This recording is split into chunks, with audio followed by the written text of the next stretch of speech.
Ladies and gentlemen, if we can have your attention, please. We're ready to begin tonight's program. Give you just a second to move back to your tables.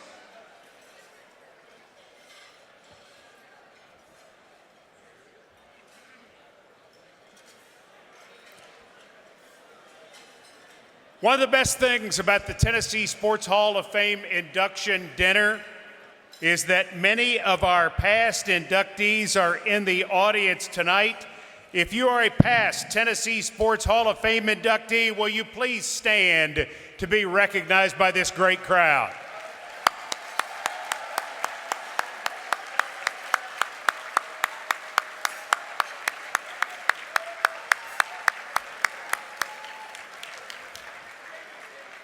These individuals represented the state of Tennessee during their height of their athletic careers, and they continue to be positive influences in their communities and on athletics as a whole. We appreciate so many of them being here with us tonight. Thank you all for being part of the 2025 Tennessee Sports Hall of Fame induction ceremony. At this time, it is my honor to introduce the chairman of the Tennessee Sports Hall of Fame. He is a native of Memphis and the Associate Executive Director of the AutoZone Liberty Bowl. Would you please make welcome Mr. Harold Grader.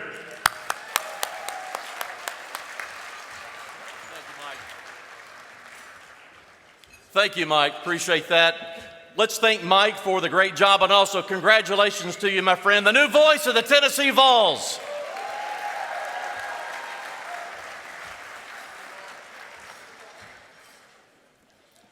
On behalf of the Board of Directors of the Tennessee Sports Hall of Fame, we welcome you to tonight's event, our 60th induction ceremony. We have a lot of folks to thank, and we'll do that throughout the evening. I'd like to start with our Board of Directors, and especially our Event Committee Chair, Mary Ann Donovan. If you are a member of the board, please stand and let us recognize you. Tonight would not be possible without their hard work, dedication throughout the year. Please stand and let's give those folks a round of applause.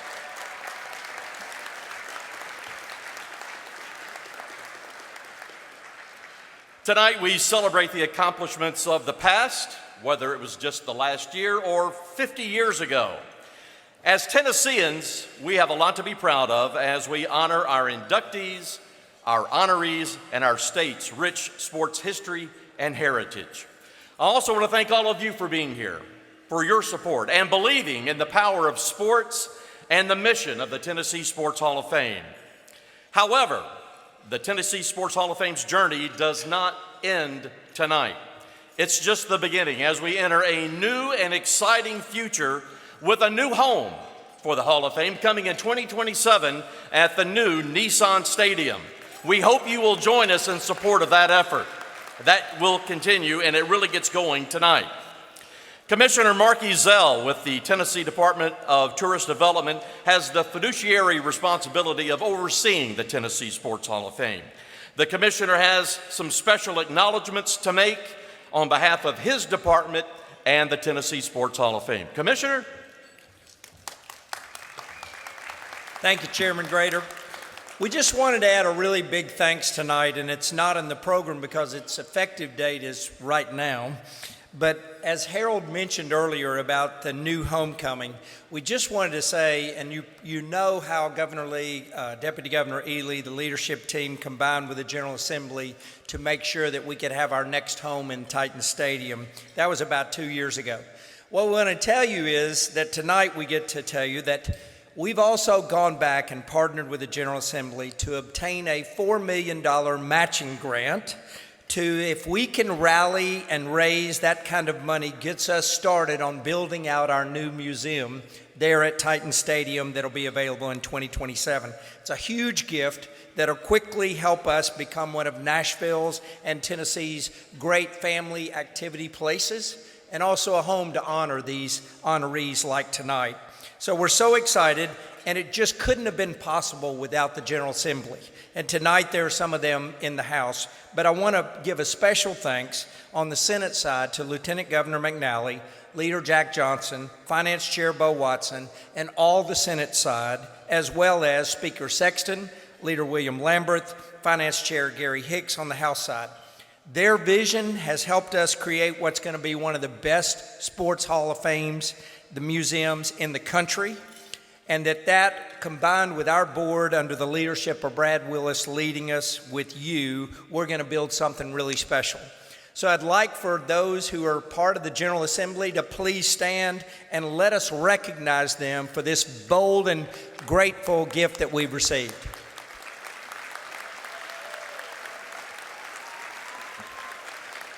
Thank you for your partnership. We're so excited about this investment in both tonight but also in the future for these honorees. May God bless y'all. Thank you, Commissioner, and I can tell you that our board agrees and concurs with your comments 1,000%. And again, we thank the Lee administration and the legislature for your support, helping us with the vision for the Tennessee Sports Hall of Fame. Again, thank you for being here tonight. Thank you for your support. Enjoy the evening, and here we go, folks. Mike? Thank you. To speak to us now, I'd like to introduce you to the Tennessee Sports Hall of Fame's Executive Director. Please welcome Brad Willis.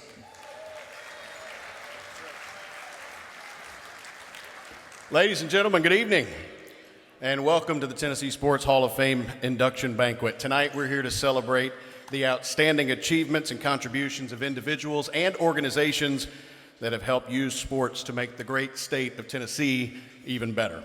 So on behalf of our entire organization, I'd like to extend our deepest gratitude, first of all, to our great sponsors. First, the Tennessee Titans for sponsoring tonight's event. Your support and dedication is truly remarkable, and I know that everyone's excited about the future of the team and their new home, which we'll talk just a little bit more about in just a moment. I would also like to thank our friends at the Tennessee Lottery for their ongoing sponsorship of the Tennessee Sports Hall of Fame. Yes, their support has not only made tonight possible, but has also played a significant role in funding educational programs and scholarships across the state of Tennessee. I'd also like to thank our platinum and gold level sponsors for tonight's event: University of Tennessee Athletics, Lippman Brothers, ATA, Delta Dental of Tennessee, the Memphis Grizzlies, Tennessee Highway Safety Office, the Nashville Predators, Vanderbilt Athletics, Adams and Reese, 1045 The Zone, Bristol Motor Speedway and Nashville Super Speedway, Middle Tennessee State University Athletics, Franklin Bank and Trust, Nobody Trashes Tennessee, Curb Records, University of Memphis Athletics, 1025 The Game, Jack Daniels, the TSSAA, Ruby Falls, Tamar Ventures, River Gorge Ranch, and the Tennessee Department of Tourist Development. Please give our sponsors a big hand for tonight. So, as Chairman Grader mentioned, there are exciting days on the horizon for the Tennessee Sports Hall of Fame. In February of 2027, we will open our new museum in downtown Nashville at the new Nissan Stadium. And I could stand up here all night and tell you about all the great things that we have planned, but a Tennessee Sports Hall of Famer with way more name recognition than me offered to do it for me. Hi, Peyton Manning here. Tennessee's sports legacy is rich, full of champions, trailblazers, and unforgettable moments. And the Tennessee Sports Hall of Fame honors those stories and teaches the next generation what it means to lead, to work hard, and to overcome. Well, now we're building something new, a state-of-the-art museum experience that will educate, inspire, and elevate the history of sports in Tennessee. Your investment makes this possible. Every donation helps us create a space that will serve students, athletes, and families from across the state. By supporting the Tennessee Sports Hall of Fame, you're helping preserve our past and you're investing in the future. Let's build something Tennessee can be proud of, and let's build it together. Thank you to Peyton Manning for lending his time and talents. We hope that you'll continue to follow along with our progress, and you'll find ways that you can help support us along the way. We'd love to have you partner with us at our next fundraiser event on October 6th as we host our annual golf tournament presented by the Tennessee Lottery. You can sign up for that tournament at our website, tshf.net. So we've got a big night ahead of us, and the purpose of tonight's banquet is to honor and celebrate the individuals and the organizations that have leveraged sports to improve our communities. We are here to recognize your hard work, your passion, your dedication. Thank you all for being here tonight. And thank you for your continued support of the Tennessee Sports Hall of Fame. Let's enjoy this evening. Let's celebrate our inductees and our honorees and look forward to a bright future together. Thank you all.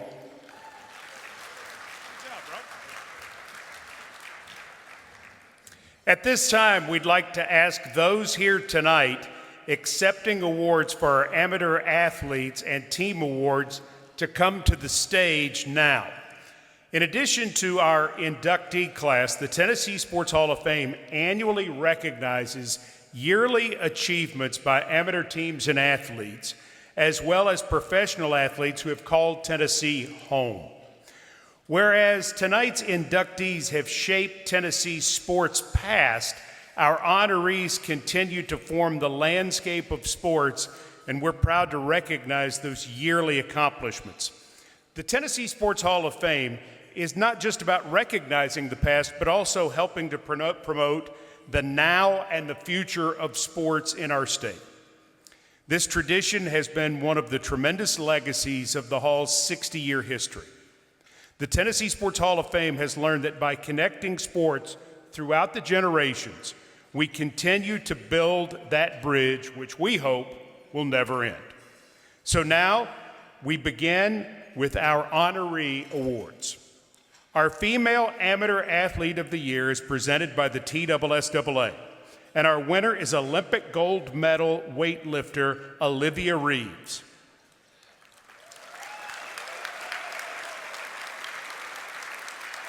Olivia Reeves, who attended the University of Tennessee at Chattanooga, became the first U.S. weightlifter to win gold in the Olympics in 24 years when she took home the medal at the 2024 Games in Paris.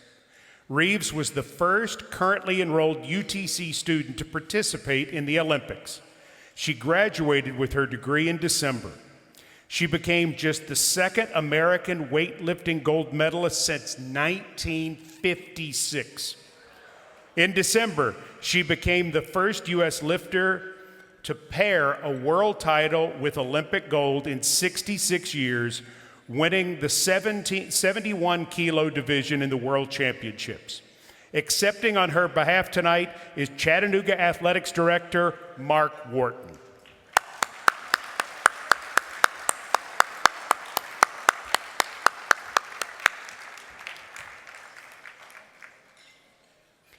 Our Male Amateur Athlete of the Year is also presented by the TSSAA. This year's winner is Memphis quarterback Seth Hennigan.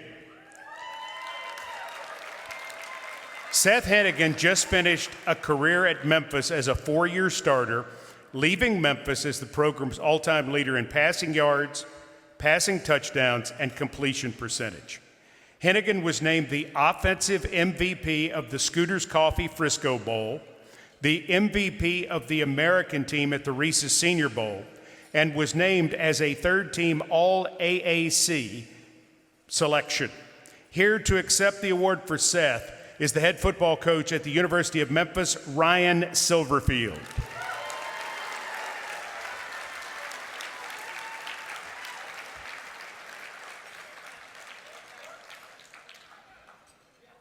Let's meet our teams of the year, beginning with our amateur female team of the year, Union University Women's Basketball. Union Women's Basketball finished the season 33-4, making it all the way to the national semifinals of the NCAA D2 Championship Elite 8 tournament in Pittsburgh. Union won the Gulf South Conference regular season title, the 10th in program history, and the Gulf South Conference tournament title, the 7th in program history, and the 5th in 6 years.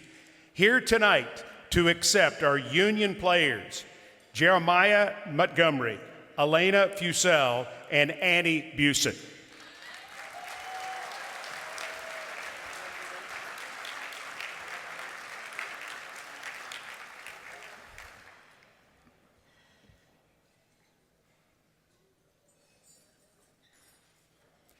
Our amateur male team of the year was a tie, so we recognize the Tennessee baseball team and the Chattanooga men's basketball team.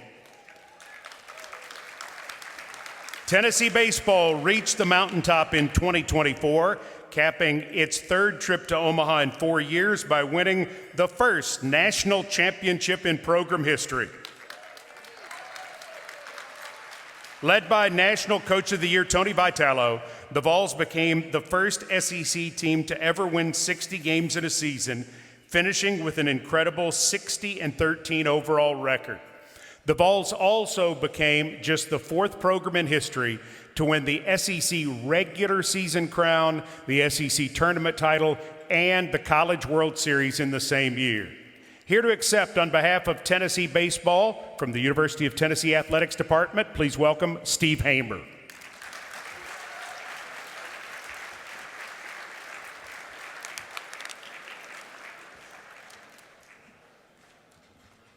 The Chattanooga Mocs men's basketball team won its first national collegiate tournament since 1977, capturing the program's first NIT tournament championship.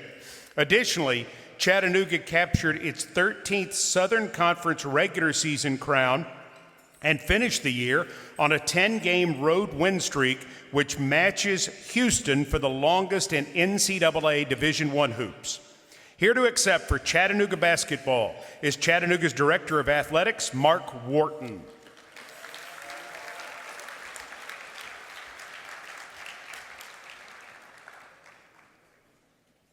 Our Professional Athlete of the Year award is presented by UT Athletics, and this year's award goes to Reed Blankenship. Former Middle Tennessee State University safety Reed Blankenship is coming off a career year in the NFL with the Philadelphia Eagles. Blankenship was a leader and key figure in the Eagles having the NFL's top defensive unit in 2024 and winning the Super Bowl. Blankenship started all 19 games he played, ranking third on the team with 78 tackles, 4 interceptions, and 6 pass breakups. He started all 4 postseason games and recorded 27 tackles to help lead Philadelphia to a Super Bowl 59 win over Kansas City.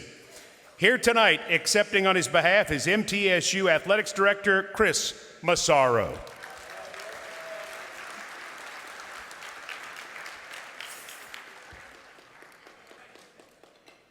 Ladies and gentlemen, one more hand for all of our honorees tonight.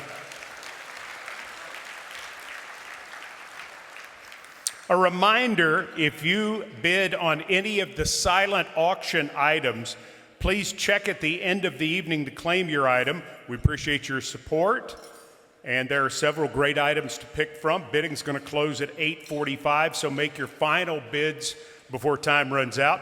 We'd also like to encourage you to take home the centerpieces from your table after the event tonight. If you would like to make a donation for the centerpiece, you can do that by following the link on your smartphone or by scanning the code on your screen. Now we begin the induction ceremony for the class of 2025. And we begin with 3 inductees who will be honored posthumously. We begin with Jack Jenkins. Jack Jenkins was born in Texarkana in 1921. He grew up being a very accomplished athlete in practically every sport. After seeing Vanderbilt, he decided he did not want to go anywhere else. The years of 1941 to 1943, Jack played under Red Sanders. Red Sanders was at an interview one time, who is the best player you've ever seen? And he said, well, I may not have seen the best player, but I know the best player I ever coached was Jack Jenkins. Jack Jenkins is one of the most significant players in Vanderbilt football history when you think about the fact he was SEC Player of the Year, an All-American, and the first Commodore ever selected in the first round of the NFL Draft, which he was in 1943 by Washington. Jenkins' professional career was interrupted by World War II. He served 2 years. From 43 to 45, he was in the service as a Marine. After his NFL career, where he wanted to be was Nashville, and he came back to campus and served his alma mater as an assistant coach for many years. After he retired from coaching, he married Bernadine Jenkins, and they had 3 children. The contribution he made to athletics at Vanderbilt and the contribution that he made to the community, people respected him for who he was and what he did. Congratulations, Jack Jenkins. Jack Jenkins is represented on stage by Ray and Pam Harness tonight.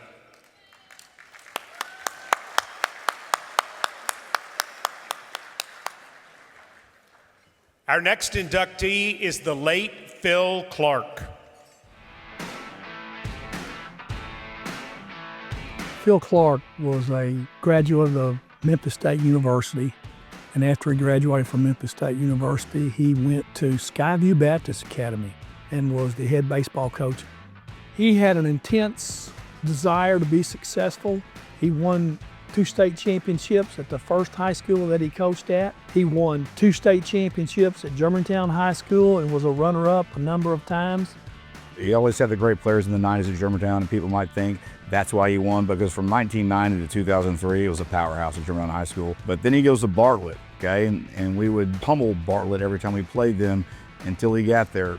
He immediately went to the next year to the state tournament, got beat in the semis, then he won it the next year, then the next year got beat in the semis and won it the next year. He just took Bartlett, from where they weren't to what they are now by hard work. He always said, practice doesn't make perfect, perfect practice makes perfect. In less than 30 years at 3 different schools, he had 19 state tournament appearances, 5 state championships, and 7 runner-ups. Most guys dream of winning a state championship one time. Success followed him wherever he went. Great leaders take people maybe not necessarily where they want to go, but where they ought to be. The things that he taught me, not only about the game of baseball, but about life in general, is astronomical. He's a motivator, he was a friend, and a great guy.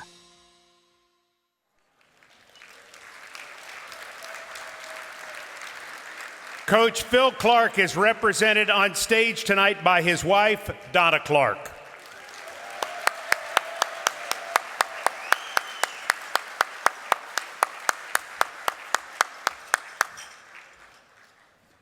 Our next inductee is the late Ronnie Robinson.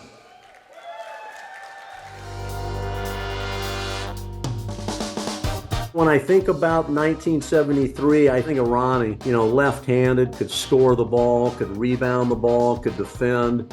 He was one of those guys that just kind of did a little bit of everything to help you win games. Ronnie's strengths as a player was his rebounding skills. He still holds the record. Ronnie was given the nickname Big Cat because he was so tall, and if the ball went up, so did Ronnie. He was excellent at his position. It was a huge team at that time for the city of Memphis, 1973, a lot going on in the city. It was during the time of turmoil.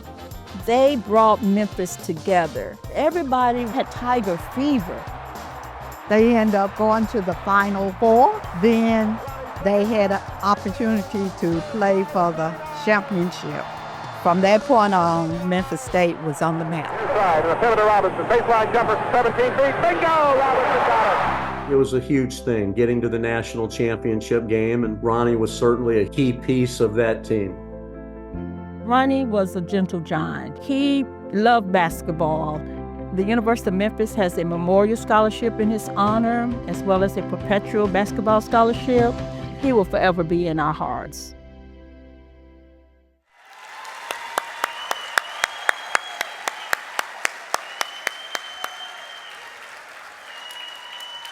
Ronnie Robinson is represented on stage tonight by his wife, Emma Robinson.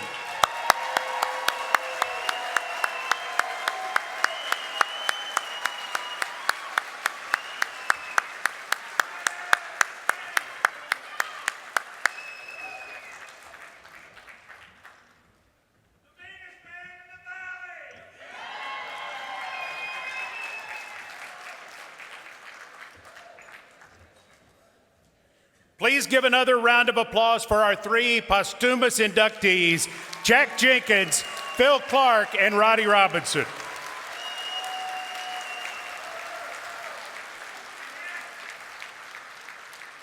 Our next inductee was a teammate of Ronnie Robinson at Memphis. Please welcome Larry Keenan. Every time the ball would go up for a jump ball grab, there would be one hand that would be at least 5 or 6 inches above everyone else's, and that was Larry Keenan. When I think of Larry Keenan, I think of went to high school here in the city of Birmingham, and Great junior college player, and then he was really the big get. He was the guy that, in my estimation, kind of put Memphis State kind of over the hump. Larry arguably is one of the best athletes, if not the best athlete that ever played at Memphis State, University of Memphis. Larry was bouncy. You know, he was a bouncy, athletic. Very wiry and tough. He could not only jump high, he could pass, and he could shoot as good as a guard. And looking back, I wish we had him shoot more from the outside. Keenan would block shots and catch the ball on the block, and as he was coming down, to start a fast break. So that's how good Larry Keenan was. Keenan's the one that was kind of the difference maker in the whole thing, and getting him over the hump and helping him get to the Final Four and get to the national championship game. And then obviously transitioned to the NBA and had a great NBA career as well. Larry had the great fortune of teaming with Dr. J, Julius Irvin, and you had two doctors, Dr. K and Dr. J. The only thing better than Larry's playing statistics is Larry as a person. We are very blessed to have had Larry Keenan as a Tiger, and it's been an honor to know him and his family.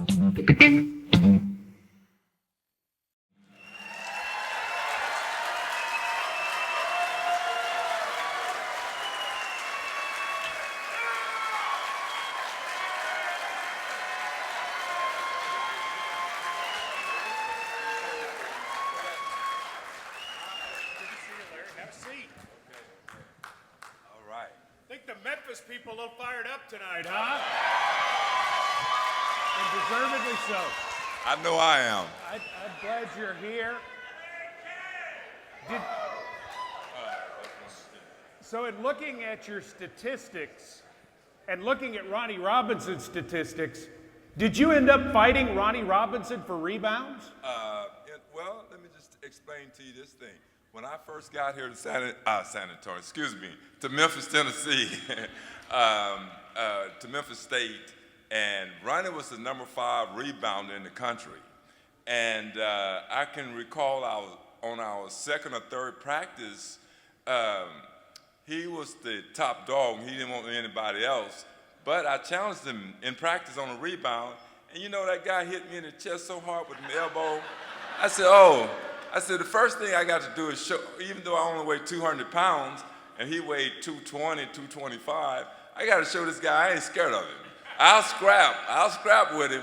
So I had this thing where when you get hit as an athlete, you take deep breaths, you smell the roses and blow out the candles. So I was running back down the court after he hit me in the chest, smelling roses and blowing out candles.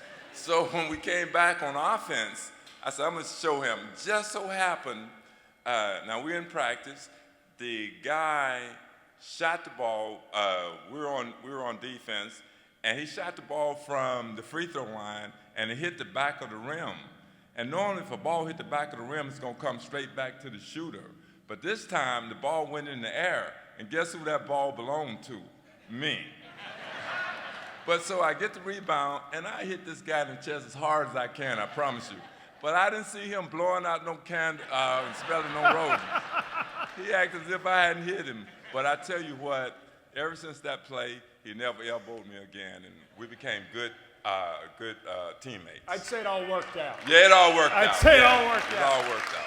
So coming out of Amarillo College, why did you pick Memphis? Because it's only a 3.5-hour drive to Birmingham, my hometown. Convenience. Well, I say that jokingly, but that's part of the truth. But I wanted to be on a good team. And the Coach Wayne Yates explained to me that they had 2 players. They had Larry Finch, who was the second leading scorer in the country, averaging 25 points a game, and Ronnie, the 5th leading rebounder in the country, averaging 13 rebounds a game. So he said, now let me tell you something. Now you get between those 2 guys, But the greatest shooter, which I thought Larry Finch was the greatest shooter I ever played with, he's only going to make 50%. So if he shoots 30 shots, he's going to miss 15 shots. So how many of those you want to go get? I said, I can go get at least 7. So, so that's what I did, and that's how I was able to average whatever I averaged in points and rebounds. Larry Keenan was an all-star in high school, in junior college, at Memphis, in the NBA, and in the ABA. What are you most proud of from your basketball career? Well, the thing about me is that, really and truly, I only played high school ball 1 year, and I played like maybe 4 or 5 games my junior year. And actually, I really didn't have any ambitions in playing basketball. I had, like most kids in my neighborhood, an after-school job. So when I get home from school, it wasn't time for practice. I had a job. So anyway, the coach had saw me playing on 12th Street Park, which we play every Sunday. And so he saw me Monday morning. It was only 4 games left in the season. He said, "No, you come to varsity basketball practice." I said, "What?" He said, "Yes, I want to put you on the basketball team." I said, "Coach, I can't do it. I got to go to work. And besides all that, my grandmother won't let me play anyway." "Where do you live?" I told him where I lived, and he said, "I'm coming to your house the next day." He came to my house and talked to my grandma, and she gave me permission to play.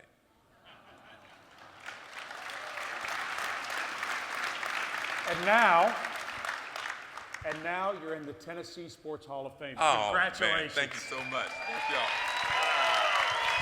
Thank you. It's a pleasure. Thank you so much. Larry Keenan.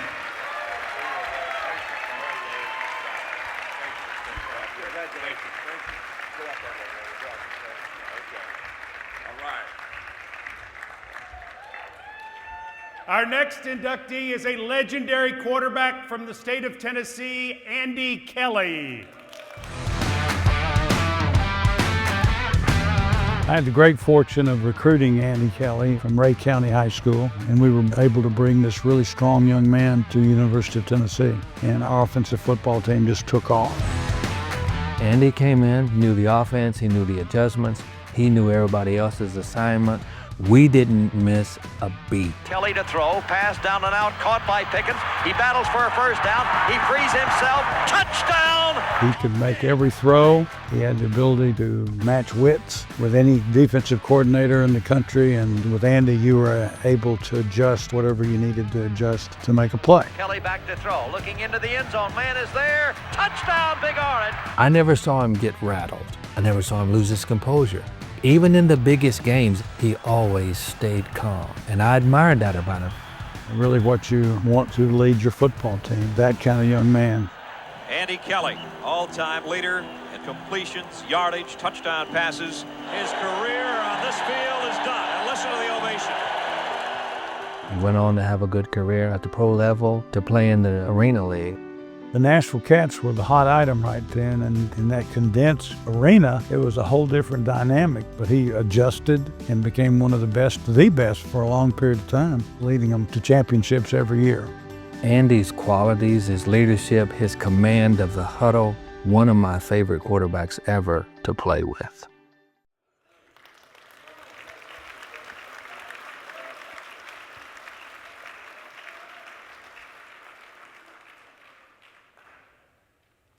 All right, Harold's going to hold your trophy for you. Sit down, Andy Kelly. Your most significant accomplishment as a quarterback in your own mind, which I know is going to be brutal for you because you don't like to talk about yourself, but this is you being inducted into the Hall of Fame, so you have to. Yeah, that is tough because when I think about my career, starting even back in middle school, and every step along the way, and getting to live out a lifelong dream as a kid of playing at the University of Tennessee.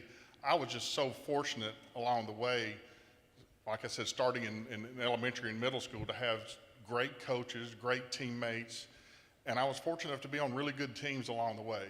And I'd like to think I had a hand in that, but I certainly, whatever success we had, it's a lot in part to all the coaches, all the teammates and just the lifelong friendships I've made along the way. That's more than anything off the field. I think just the friendships and the relationships I've been able to make along the way mean more to me and now the stuff on the field means a lot to me, don't get me wrong, but just the friendships I've been able to make along the way, and a lot of the guys and folks who are here tonight, I'm just thrilled to be here. You played with a lot of great receivers. Was there one that you were most in sync with? Well, we probably saw a lot of that on the film right there. Carl Pickens was, and I tried to get Carl to come tonight. He had something to do with the Bengals, so he couldn't make it. But again, I played with a lot of great receivers: Alvin Harper, Carl Pickens, Corey Fleming, Craig Faulkner, just a ton of great receivers. But if somebody tied me down and said you got to pick one, Carl was just a special athlete and just an unbelievable player. Maybe the most incredible guy. Maybe the most incredible thing about your career is that you did it all in Tennessee.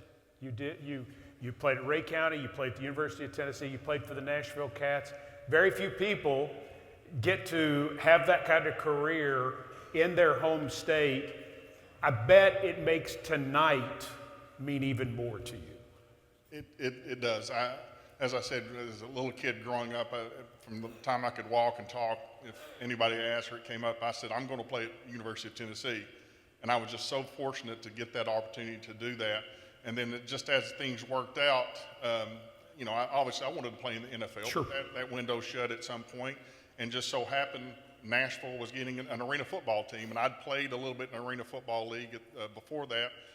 And so I jumped on that opportunity to come back to Tennessee and be in Nashville. And I tell people too, being from Tennessee and being able to play at Tennessee, there was I know a lot of guys that love playing for Tennessee and representing it, but I doubt there's many guys that had as much, such a thrill every week to put that orange jersey on and go out and compete. And then not only for the University of Tennessee, but like you said, for the state of Tennessee and getting to do stuff here in Nashville and represent the state of Tennessee across the country playing in arena football. It's just I love this place. I love Tennessee, and and this is a very special night for me. Now you're in the Tennessee Sports Hall of Fame. Andy Kelly, everybody. Thank you, my friend. I'm happy for you. Thank you.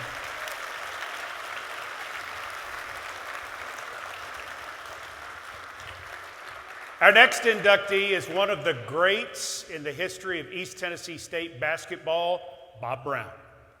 When I first got the phone call that Bob Brown was going to be inducted into the Tennessee Sports Hall of Fame, I was extremely excited for Bob. He is absolutely a Hall of Fame performer. He was one of those athletes that picked up on it very quickly, led his high school team to the state tournament one particular year, and actually still holds the scoring record for the most points in a state tournament game of 42 points. On the court, Bob was exceptional. If you got into basketball anywhere close to the basket, he was going to get it in the basket for you. He was not highly recruited when he came out of high school, but when he went to the state tournament, all the Southeastern Conference schools really said, this is a guy we obviously take a chance to. And fortunately, East Tennessee State University was the one that actually signed him to a 4-year scholarship. He was the core of the basketball team that turned that program around. And all of it started with Bob Brown at center, where he was almost a double-double machine. He just had a great career, but when he left ETSU, he went to teaching and coaching. His strength as a coach was he used his experience as a player, and he understood not all players are alike. You can't coach them all alike. They say Bob was a really good basketball player back in the days, but I think he's probably just as good of a teacher now. He always brings sports into his teaching, and I think the kids enjoy that. He really wants to see them succeed, not only on the basketball court, but he wants to see them succeed in the classroom too.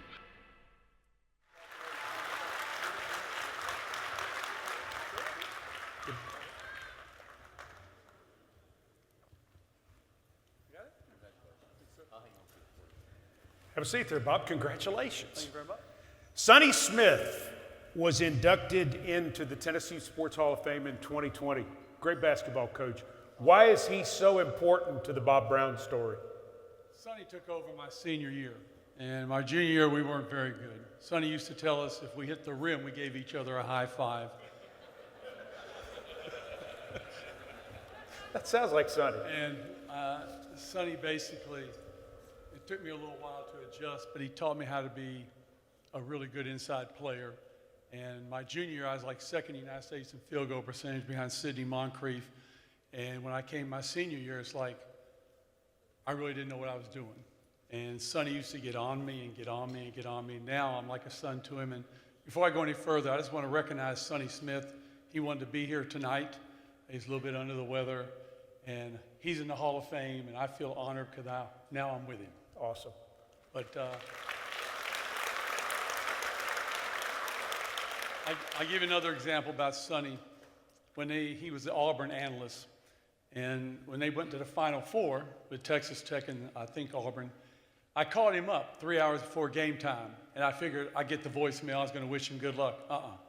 He answered the phone. We talked for an hour before the ball game. So that's the type of guy you're dealing with. Averaging the double-double, which, I mean, that is incredibly hard to do at any time during basketball, but especially back then, it was incredibly hard to do. Is that what you're most proud of statistically from your career? Probably, because we had a schedule. We played North Carolina, Maryland, Wake Forest, Clemson, Georgia Tech, and Florida. And going into my junior year, my first game we played against the University of Florida. They were ranked third in the country. I had 13 points and 18 boards. And then for the rest of the year, the double-double is amazing to me. I worked hard. I felt I deserved it. But I think the greatest accomplishment I ever had was being academic All-American, Division I, in college basketball.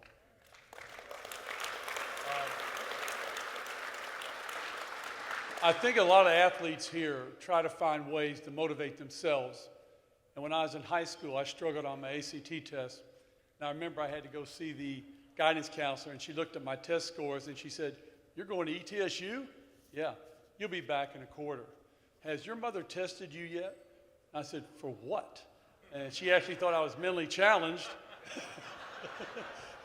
And I go up to ETSU and had the career I had, so I came back. I made academic All-American 2 years in a row, Dean's List every year. So I went back and I saw her and I said, "Have you been tested?"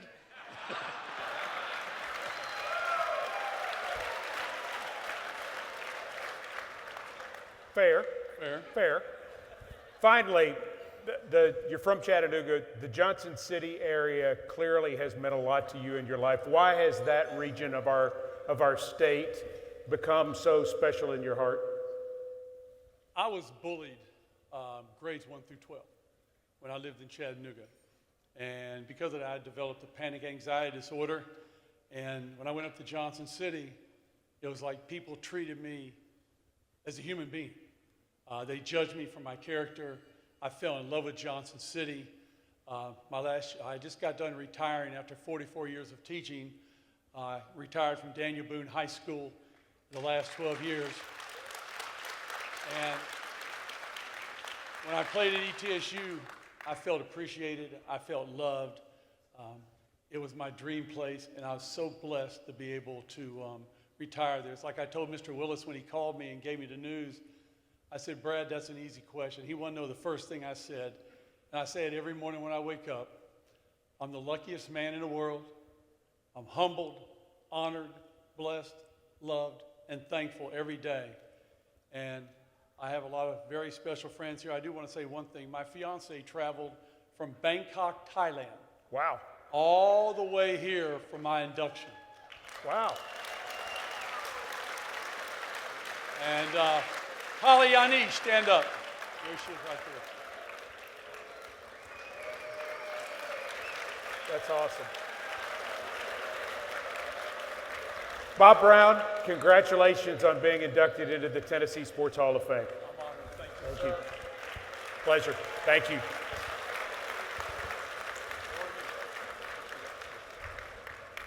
Our next inductee is another great from Memphis, Priscilla Gary Sweeney. I had an assistant coach by the name of Sally Anthony that was recruiting in Tennessee, and she went to a junior college tournament in Memphis, and she called me one night and she said, "Lynn, I found a player that can dunk the basketball." And I went, "Yeah, right, sure, Sally." We used to have coaching clinics, and the coaches in the stands would just say, "Can we see Priscilla jump?" And so at the end of the clinic, we would just let her run at the basket and grab the rim. And at 5'5" and with a 40-inch vertical leap, dominance on the court doesn't even begin to describe her impact here at K-State. Out of high school, she had no Division I offers, and she ended up going to junior college there in Memphis, where she became the all-time leading scorer. In fact, Lynn Hickey, the women's basketball coach, was the third coach to call from Kansas State to offer her a scholarship. They wanted her to high jump, they wanted her to play volleyball and basketball, and Lynn Hickey won out. So Gary Sweeney, after playing at Kansas State, went 27 years into the Air Force, and her basketball lessons didn't stop there, because when she was in the Air Force, she was still named the Air Force Female Athlete of the Year and the Department of Defense National Female Athlete of the Year in 1988. So clearly her impact is felt as she does many things in the community there in Memphis. An outstanding athlete, an outstanding young lady, and I'm very honored that I got an opportunity to coach at Kansas State.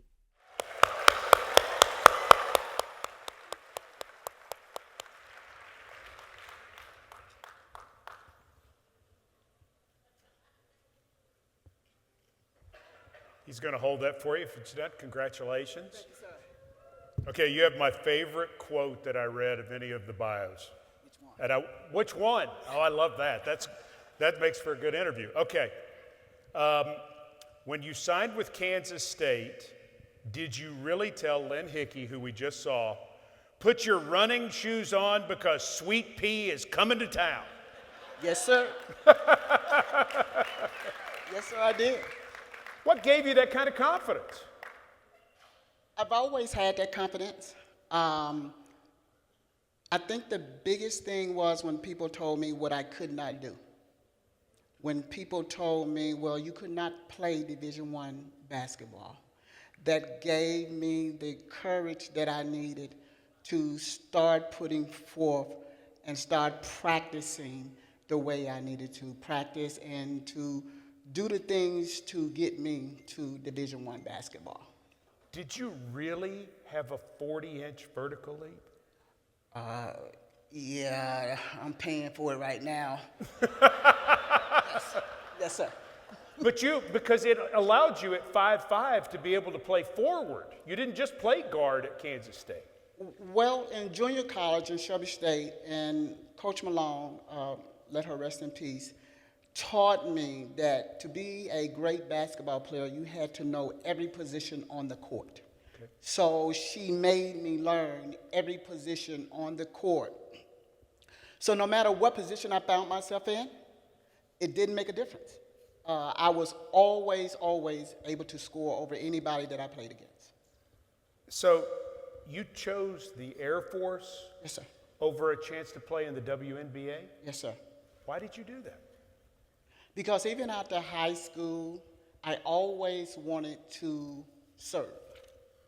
And the Air Force was the way for me to serve. And so when I left college, I went into the Air Force. What does this moment mean to you tonight? For me, I've been inducted into the Hall of Fame now 3 times. Tennessee Hall of Fame is the 4th, but this is the sweetest because I'm home. Yes, you are. And everything for me came full circle when Mr. Willis called me, and I was like, I'm done. I'm good now. Okay, so this means the world to me. Out of all of the awards and everything that I've ever received, this one means more to me than anything else. Well, Sweet Pea, keep your running shoes on and come see the Tennessee Sports Hall of Fame in a couple years, because when it opens in new Nissan Stadium in early 2027, you can show people this is me. You're in. Congratulations. Thank you, sir. So nice to see you. Thank you.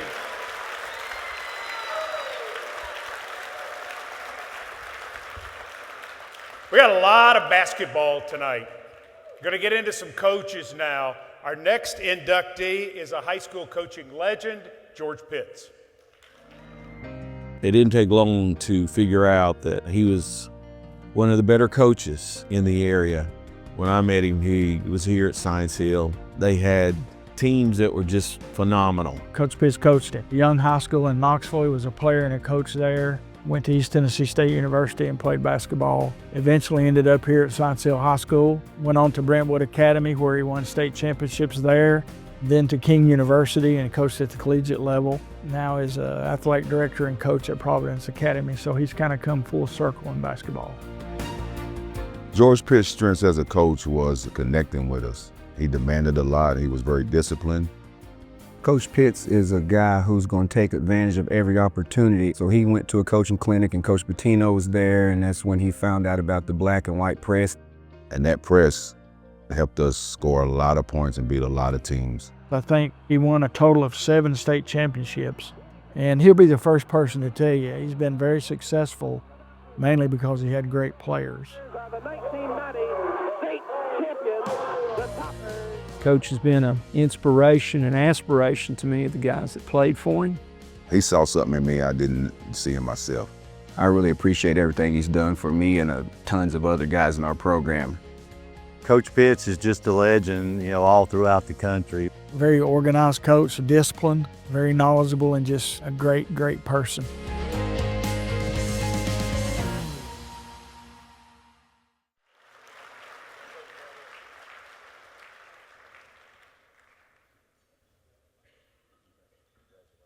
Coach Pitts, you got your own set of photographers there. That's great. Thank you, sir. So everybody who comes up and sits down tonight going to have people that they certainly can key in on as big factors. For you, it was a man named Bob Fry. Why was Bob Fry so important to George Pitt's development, not just as a basketball coach, but as a man? I started coaching in 1970 at Young High School, which is where I went to high school, and coached JV. In the first year, we won 4 games. Second year, we won 8 games, and I wasn't sure if this is what I wanted to do. And Coach Fry, who coached Ron Whitby and Bill Justice, 2 All-Americans at Tennessee, at Fulton and Knoxville, I decided, and I still think he's the best high school coach I've ever known. So I went over to talk with him, and he started mentoring me a couple days a week for a couple years. And that's where my spark grew for coaching high school basketball. 7 state championships, but something else that I think really needs to be mentioned is you might have coached in one of the 5 greatest regular season high school games in TSSAA history. 1994, Freedom Hall, Johnson City, Science Hill beats Oak Hill Academy, the #1 team in the country. 8,000 people on hand being turned away at the door.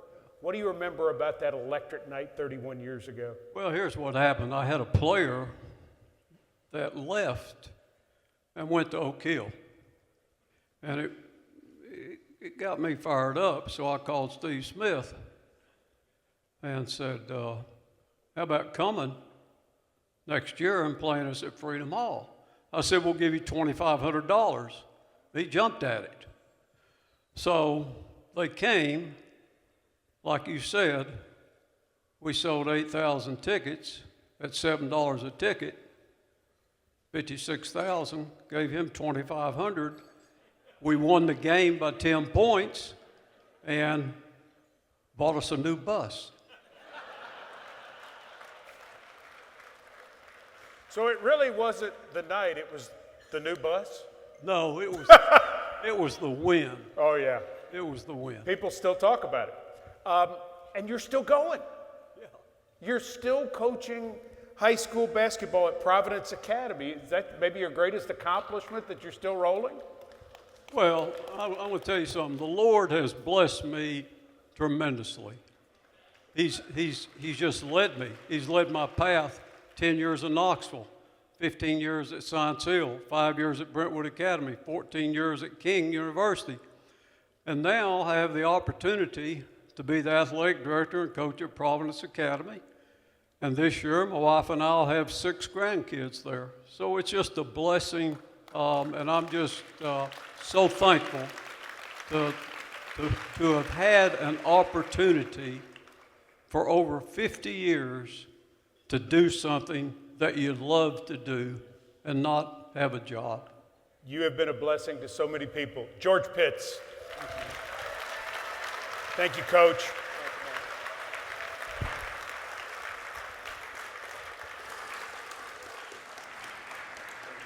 The Pat Summit Lifetime Achievement Award is presented by Curb Records. We'd like to recognize this year's winner, University of Tennessee head basketball coach Rick Barnes. I knew of his career, I knew of his accolades, but like a lot of people, you thought, all right, is this kind of a retirement gig that he just wants to coach for a few more years? Then he came to Knoxville and just immediately restored credibility to that program.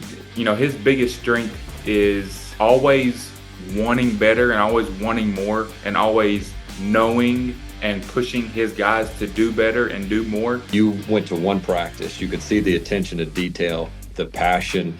I think I learned from Coach Barnes is just not being complacent. You know, it doesn't matter. He was always wanting more and wanting more from his players. But when you think back when he first got there, when people worried about recruiting success versus the players he's been able to bring in that want to play for a Hall of Fame coach, it's been no problem. I can't think of a coach more deserving of the Lifetime Achievement Award other than Coach Barnes, man. The way he's impacted, you know, my life and just on the court and off the court, man, it's nothing short of amazing. Every university he's gone to, they'll look back and say the Rick Barnes era was either the greatest or one of the most exciting eras any fan has ever been a part of. Ever since Coach Barnes got to Knoxville, he has really embraced the community and the fans. I truly don't think we know a tenth of Rick Barnes' impact on people because he does so much behind the scenes and he never gives himself credit and he goes about it with such humility and grace.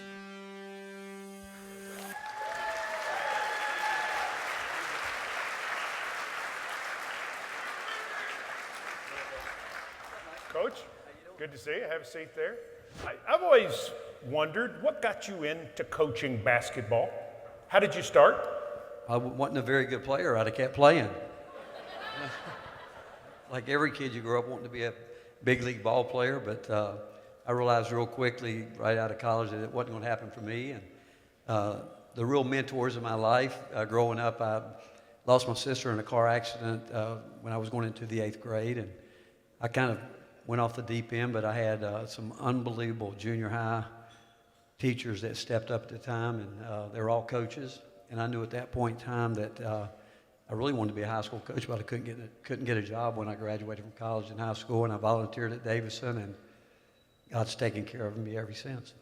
What's been the most rewarding part of being a basketball coach?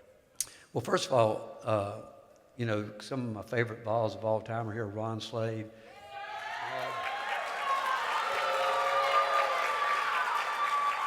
I'm familiar with him. Huh? I'm familiar with him. Tony White. The Wizard. Yeah. When those guys stand up, it's amazing how they look. And I think, and today, there's no doubt they could play today if they could get back in shape. But I'm telling you right now, Larry Keenan can play right now. Right now, yeah. Yeah. Hey, I was a senior in high school, and I watched that national championship game with him against UCLA, and I think that's the game that Bill Walton stuck his hand up through the rim and didn't get called for it. But I remember that great Memphis State team, and they were great players. And I remember when I was at Providence, and I really tried to recruit Memphis from Providence, Rhode Island, I realized that wasn't going to work. But what was your question? Look, it doesn't matter. I have a feeling this is going to be familiar. I'm going to have a good time with you on the radio, by the way. I'm going to have a good time, okay? I'm ready. Okay. I was asking you what was the most rewarding part of coaching basketball for you throughout your career? The players. I mean, there is no doubt. You know, we've never recruited a player that you sit down with them, the parents, and it's changed through the years, but every player will say they want an education because they know the parents want to hear that.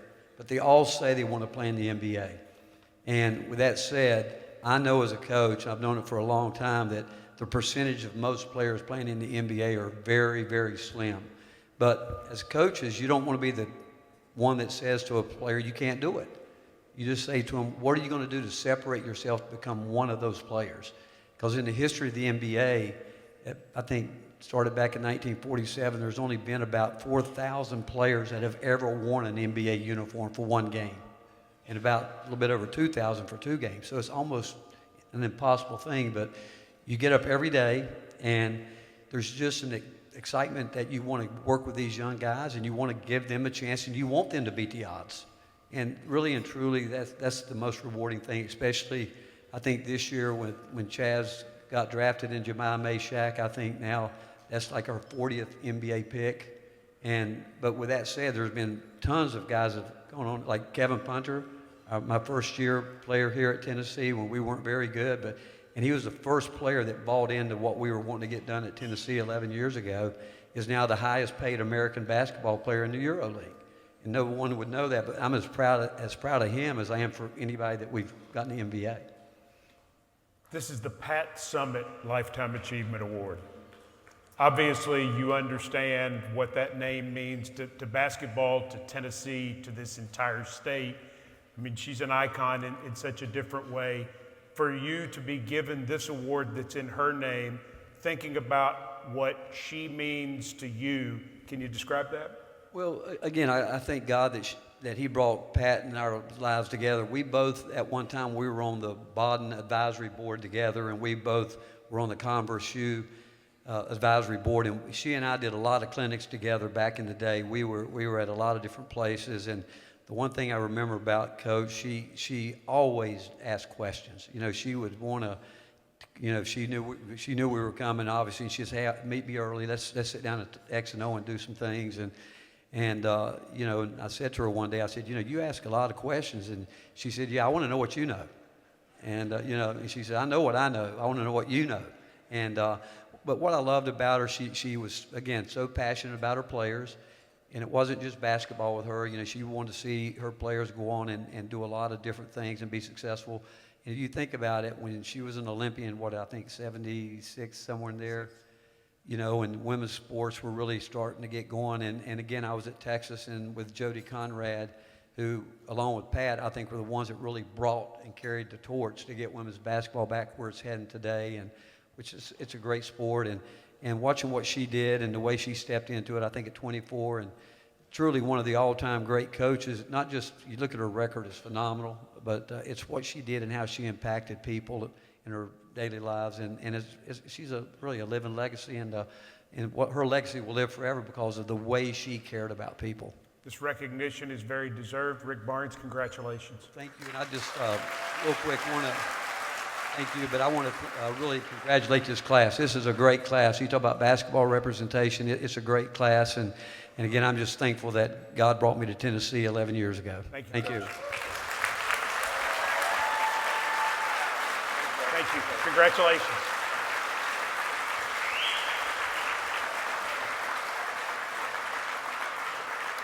Our next inductee, Nashville Predators great, Pro Hockey Hall of Famer, Shea Weber.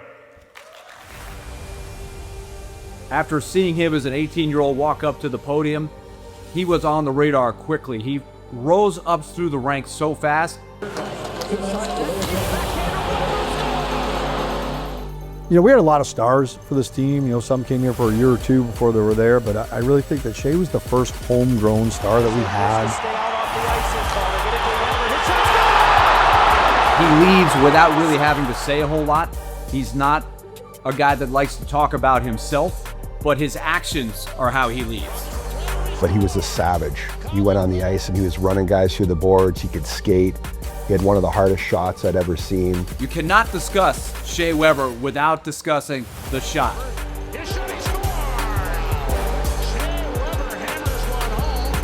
Nobody was tougher to play against than Shea Weber. Nobody wanted to play against Shea Weber. It's almost as if every player in the league looked at him as, gosh, I wish I was playing with him, not against him.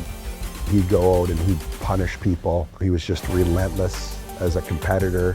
But then he backed that up with such a large investment in forming the 365 fund with Pecorine, and that set the tone for our organization and how we work with the community.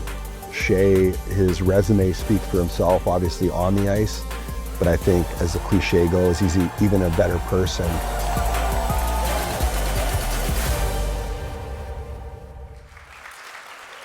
Shea Weber is out of the country and could not be here, but he did send us a message for all of you. Hello, everyone. I just want to start by thanking the Tennessee Sports Hall of Fame. I want to congratulate all the other inductees. It's an honor, and I'm thrilled to be going in with you guys. I'm sorry I can't be there tonight. It's a busy schedule, but I'm sure it'll be a great evening. Nashville obviously has a special place in my heart. It's a spot that I didn't know much about back in 2003. I was fortunate to be drafted by the Nashville Predators and spend 11 years there growing up from 20 years old on. So very lucky. I got to meet a lot of good people, great connections. Every time I go back to Nashville, it brings me to tears and of joy. I miss that place. I consider it a second home, and this is why this means so much to me. The people that I was fortunate enough to meet at Vanderbilt, the Children's Hospital there, that got connected and set up the 365 Fund that means so much to Pekka and I. The Best Buddies organization, where I was fortunate enough to meet my best buddy Mike, who's there tonight, and I'm so happy and so lucky that he could be there and that I can be his buddy. And I miss you, Mikey. I love you, pal. I hope to see you soon. I just want all you guys to have a great evening. Just know how much this means to me, and sorry I couldn't be there. Thanks again. So the Mike that he mentioned is his great friend Mike McGuire, who is accepting for Shea Weber. This is Mike McGuire.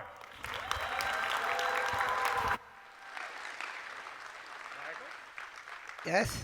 How are you? Doing great. Congratulations. How did you get to know Shea Weber?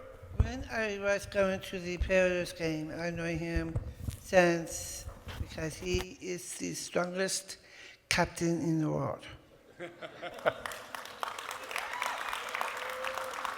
What's your favorite thing about being a friend of Shea Weber? He and I always go to the out for dinner and out for lunch and stuff like that. And he's a Hall of Famer already. Yes. In the Hockey Hall of Fame, and now he's in the Tennessee Sports Hall of Fame.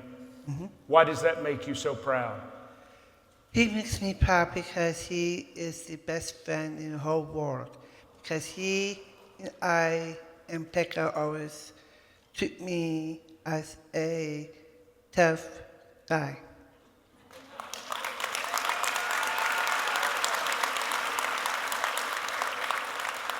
Mike, I don't think anybody's going to do the job you did accepting for him tonight. Congratulations. Well done, sir. Thank you. All right. Mike McGuire, on behalf of Shea Weber.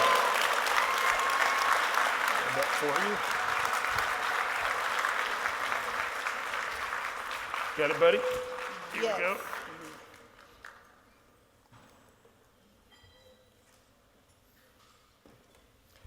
Our next inductee into the Tennessee Sports Hall of Fame is tennis great Chris Woodruff. And look, Tennessee's had some great players through the years. They've had great All-Americans, but they've only had one guy that won the NCAA Singles Championship. And when you talk about tennis in Knoxville or the Knoxville area, it's hard to have that conversation without mentioning Chris Woodruff. Chris did not play that much on his Bearden High School team because he was playing in a lot of national tournaments. So by the time he was 16, he had gotten his size and he really moved up quickly in the national rankings. He goes to the University of Tennessee. He wins the NCAA Singles Championship his sophomore year. The winner of the NCAA Singles Championship also got a entry into the U.S. Open. And so he played his first professional match at the U.S. Open. He had to decide before the first match whether he was going to play it as an amateur or as a pro. One of my fondest memories is watching him win match after match after match by hitting a winner. Jim Courier called him the fastest guy in the tennis court that he'd ever seen at one point. He's come back to Knoxville and is now the head coach, and he's done an amazing job with with the guys. He truly does maximize everybody's potential. His biggest strength as a coach is his expectations. His expectations are incredibly high. I'm not sure if I ever met them in my 4 years at Tennessee, but I see that as a good thing because his expectations of myself is higher than what I expect and demand for myself, and those are the type of people you want around you.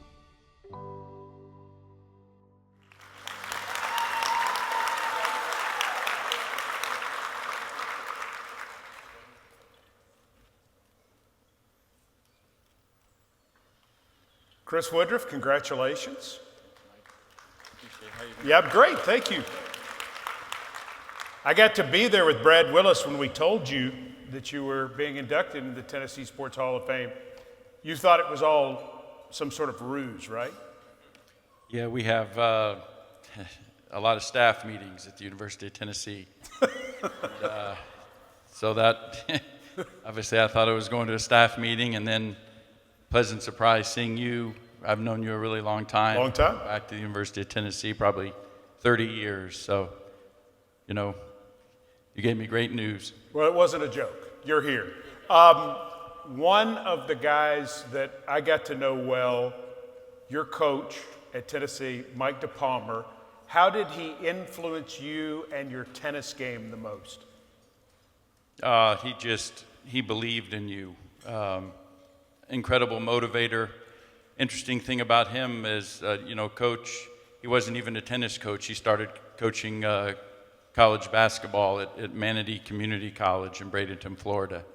And so he just really believed in me and gave me an opportunity. And, I can remember he would have me out in the summer running around in a rain suit. It was 100 degrees, and he'd have me dressed up in a full sweatsuit. Just all kinds of innovative training, tough, hard-nosed, just kind of a dig it out of the dirt mentality.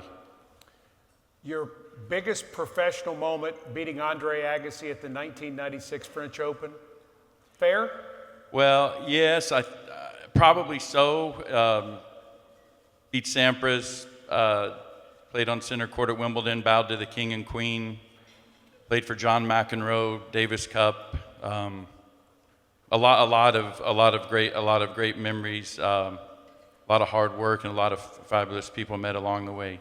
You were a great player, and yes, you were, and in many sports, great players don't make excellent coaches. You've turned into an excellent coach. Have you had to change mentality a little bit about the game of tennis, moving from the player to the coach in terms of your expectations and so on? Well, I think for me, it's just trying to soak my mind up as much as possible. One of the greatest influences on me is Coach Barnes. We walked every day during the summer. He's kind of taken me under his wing, and I've gone on recruiting trips with him. We go a lot of places together, look for golf balls, play golf. I think you hang around people who have that knack for helping, and I think you never know enough. And for me, it's always been about trying to push myself and just grow and learn as much as I possibly can. Welcome to the Tennessee Sports Hall of Fame. You're in. Chris Woodruff. Nice job. Thank you, my friend. Congratulations.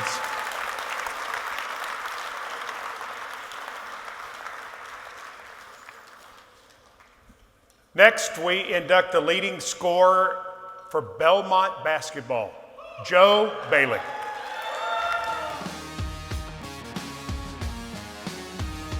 Joe was a great teammate. Everybody loved him. He was a pretty happy-go-lucky guy, but when it came time to win, you knew you could count on Joe.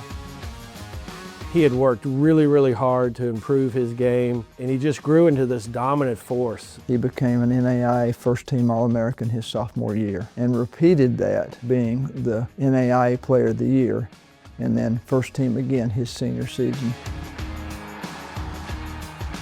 Joe had a natural ability to score the basketball. We go over to Lipscomb. They are 38-1, number one in the country in the NAIA. Play them in a semifinal game, and Joe gets 58 points. And we win the game, upset them, keep them from going to the national tournament. Joe's the number one scorer in Belmont basketball history. You look at all the numbers that he registered in his career, and they're phenomenal, and they'll last, in my opinion, forever. Joe's remained close to the program at Belmont, became a teacher here, and continues to support Belmont basketball in so many ways. It's always so much fun to be around him because he's got an infectious personality. Just really, really proud of all that he accomplished, and so proud of him getting this honor that's so well deserved.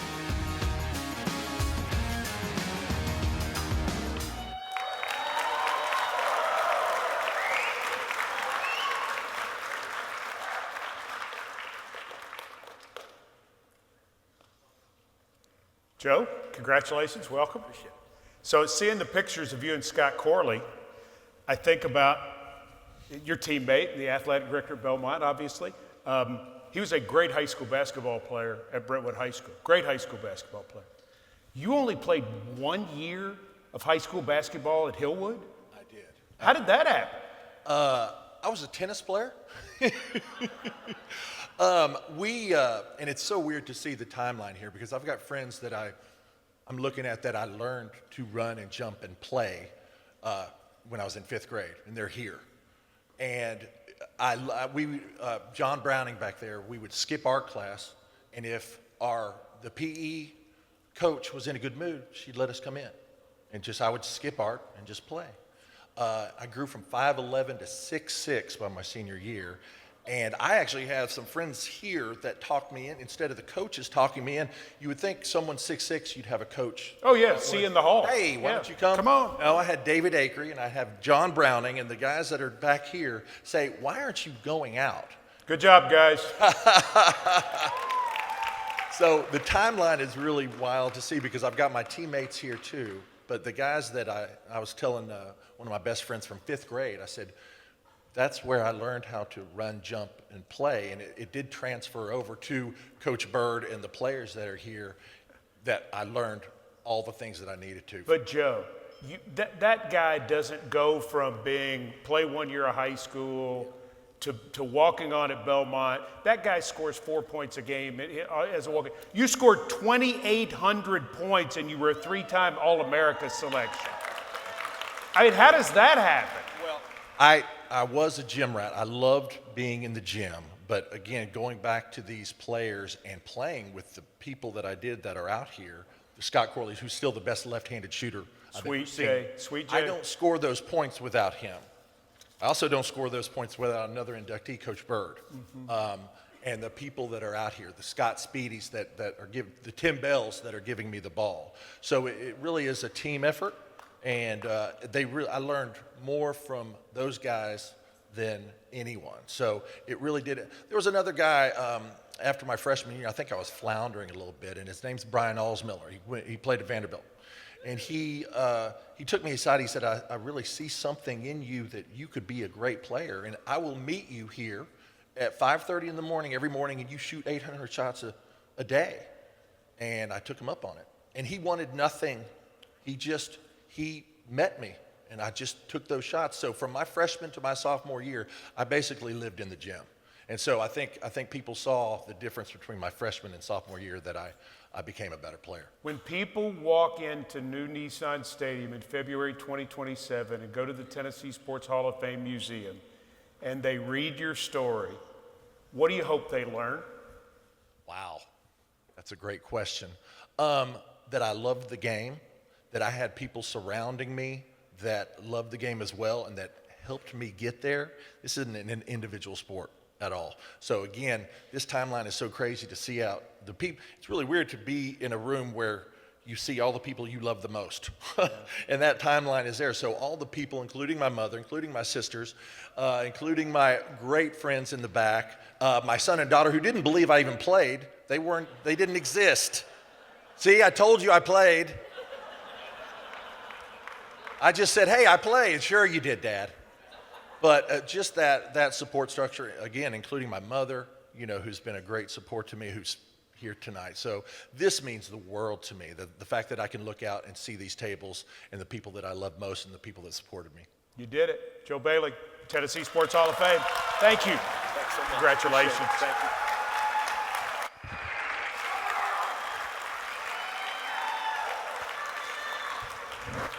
Our next inductee, All-American, National Champion, Super Bowl champion, safety Deion Grant.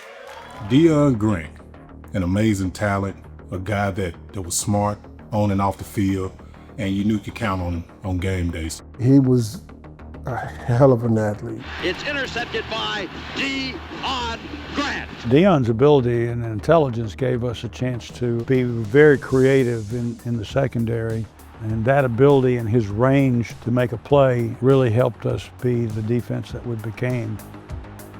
The one thing he could do was go from sideline to sideline on deep balls. Anytime that ball was in the air, we knew it was a great chance that Deion was going to come down with that pass. A lot of time, deep down the middle, man open, intercepted! The ball underthrown and Deion Grant picked it off with the one-handed interception. Unbelievable play. Great career, 12 years in the NFL, won a national championship with the University of Tennessee. And to go on and win a Super Bowl, there's not many players that can say that in this world, so that's a tribute to him as a player, but also as a person. Deion had a great personality, great character young man. He's one of those guys that'll give you shirt off his back. He's always been that way. Deion, man, you are one of the best athletes I've ever had an opportunity to be on the field with. I want you to know that. Congrats. Clyde back, flips it out. It's intercepted, first play. That's going to be a touchdown, Tennessee. Read it perfectly. He picked it off. Touchdown, Deion Grant.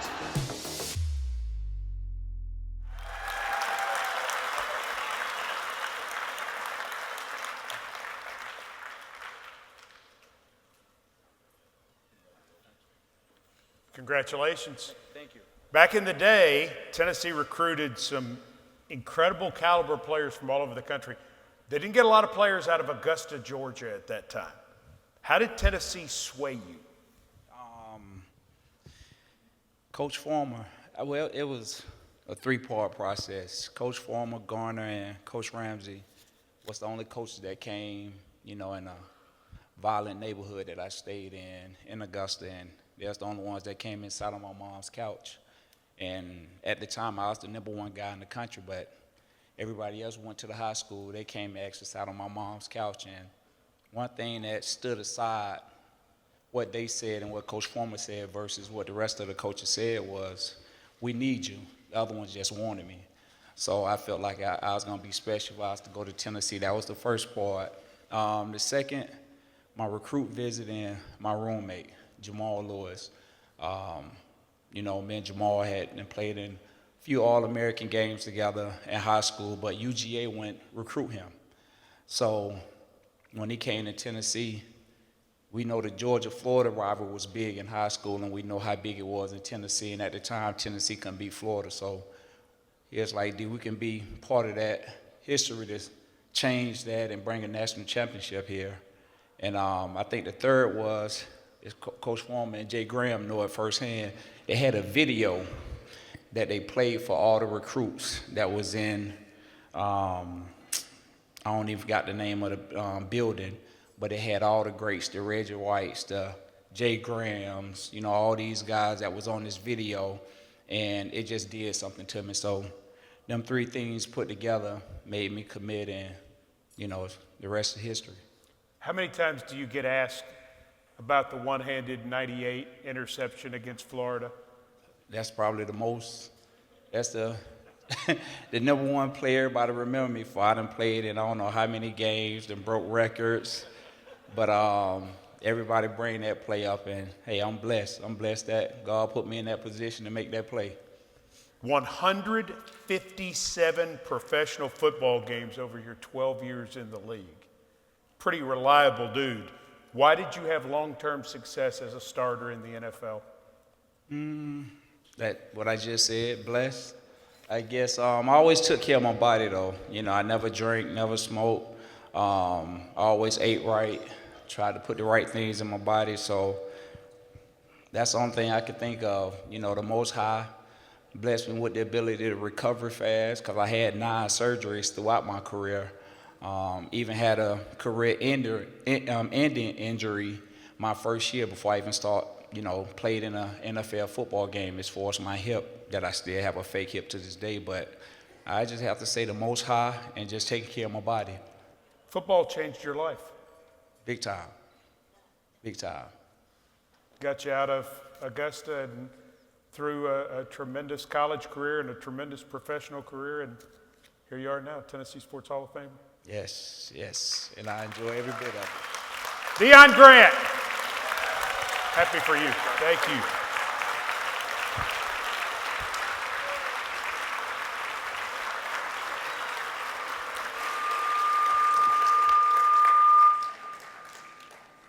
Now the Tennessee Sports Hall of Fame would like to induct two women who couldn't be here with us tonight. Unfortunately, for us at least, this is the All-Star weekend for the WNBA, which has created some understandable conflicts. However, we'd like to recognize two Lady Vols who won national championships, Olympic gold medals, and set a standard for play at the University of Tennessee. We begin with Tamika Catchings. Tamika Catchings was part of the Three Meeks. The Three Meeks. The Three Meeks. Tamika Catchings from Duncanville, Texas. She went to Duncanville High School. Outstanding high school player, came to the University of Tennessee. You know, everybody was so excited about the recruiting class that Pat was bringing in, and Tamika Catchings was one of the centerpieces of that class. Actually, the centerpiece. Tamika is considered by so many as the best all-around basketball player. Catchings tees up a three and hits. Who do you want representing? Who do you want to be the face of your program? It's Tamika Catchings. Her time at UT, that era with her and Shamiqua Holesclaw and Samika Randall, the Three Meeks, that was a special moment in time for women's basketball. Tamika Catchings was a fierce competitor, was outstanding on the defensive end at the University of Tennessee. Tamika's freshman year was magical. We went undefeated, 39-0. We won the national championship. Probably the toughest game that she had to play was against her sister. That Illinois game, it was almost our only loss of the season. I think Tamika let out the biggest sigh of relief, not knowing that we go undefeated, but the fact that she didn't have to take a bunch of crap off her sister. She went on to play in the WNBA for the Indiana Fever, won a championship there, was the league's MVP, was the Defensive Player of the Year, and was just one of the best to play the game at the professional level. Tamika Catchings' teammate at Tennessee is another one of tonight's inductees. She won 3 national championships and was the #1 overall pick in the WNBA draft, Shamiqua Holesclaw. You know, Shamiqua Holesclaw, coming out of Christ the King High School, was the most coveted recruit in the country. I remember hearing about Shamiqua when I was playing in an AAU tournament. Everyone was like, have you heard or seen this kid that plays at Christ the King? I knew that I wanted to play with her because I knew she was the best. And I remember when she announced her intentions to come to the University of Tennessee, we were all really excited because she had such a fantastic, explosive game. She was kind of like the quiet, deadly assassin because she was so smooth. Pat Summitt would say, Shamiqua was the ground floor of making us one of the best programs at the University of Tennessee in college athletics. She literally could have 20 points, 10 rebounds, 5 assists, and didn't break a sweat.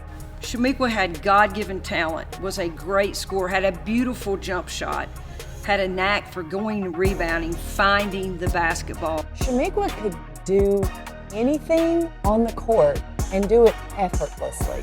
And those strengths helped us win 3 national championships. Shamiqua went on to have a great WNBA career, drafted by the Washington Mystics, #1 pick, was a 6-time All-Star. One of her greatest accomplishments was sharing with the world about her challenges with depression and how she dealt with the mental illness aspect of what's going on off the court. But I think the people that she shared her story with, that's probably one of her greatest legacies.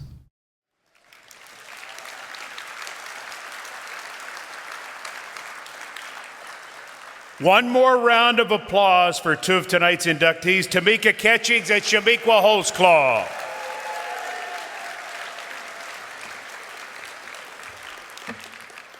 Our next inductee is a University of Memphis great, 3-time Super Bowl champion, and one of the most accurate kickers in NFL history, Stephen Gostkowski.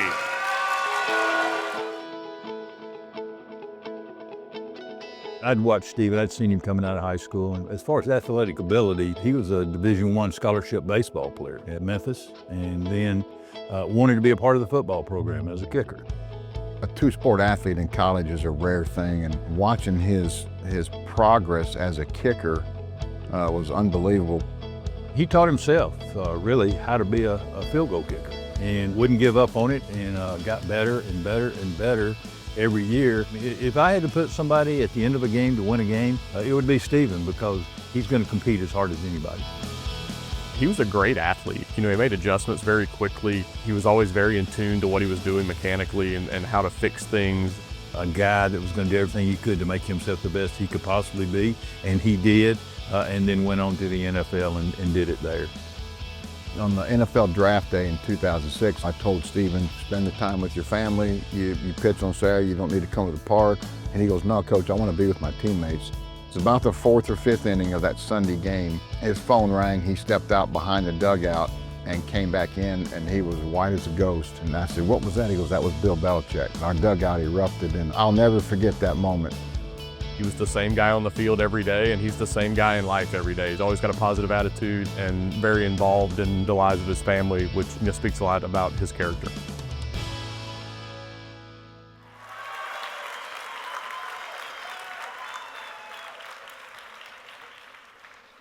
Stephen, congratulations. What's your best memory of being a Memphis Tiger? Ooh, that's tough. Probably when we got into our first bowl game, the New Orleans Bowl, my sophomore year. I don't think the team had been in about 30, 31, 32 years. I can't remember the exact date. But, you know, D'Angelo, Danny Wimprine and the boys, it was a great team, and Coach West, and to finally break through and get to the bowl game, and now to see how good the team is now and how great the Memphis program is, it's pretty special to be kind of a little part of the start of Memphis becoming a team, you know, to be feared. Sorry, I'm a little distracted by your ring. It's so small. Which one is that? This is the one against the Falcons, the Super Bowl 51. What was it like to be Bill Belichick's kicker, and what advice would you give the kid at North Carolina? I'll tell you this. It's not easy to be a field goal kicker, especially like growing up in high school and then maybe college, because you know they'll poke fun at you. They think you don't do anything. I've never got more respect in any level of any sport than I did from Coach Belichick at the New England Patriots and the rest of the team. I mean, when you get to be good enough to where you're one of the top people in the world at what you do, and you work hard and you show up every day and you don't make excuses, they'll give you respect. And that doesn't happen in high school and in college. And I hated kicking for a while because the people would kind of poke fun at you, like say you're less than. I'm like, well, I mean, I'm going to school to play baseball or do something different. And it kind of toughened me up a little bit, because if you don't have a little bit of mental toughness or a backbone, and you're not going to make it very far as a field goal kicker, because you're going to screw up. You're going to embarrass yourself, and you're going to have to pick yourself off the floor and go out there and make the next kick. And so I think kind of like a little bit of the fun that you got made fun of when I first started playing really bothered me at the beginning, but I think it really helped me out in the end. You were crazy accurate, crazy consistent in terms of making field goals, extra points, very consistent with what you did with your kickoffs overall. Consistency was your hallmark. Why were you able to be so consistent for so long? I was always naturally talented at kicking a ball. I could always kick it very far. And I kind of just did it to do it. And then I got to college, and then I kind of got sick of, you know, being good sometimes not. And I got so focused and dedicated on trying to figure it out that I would go out every day, hours upon hours by myself until I figured it out. And I caught fire. I got a confidence that was unbreakable.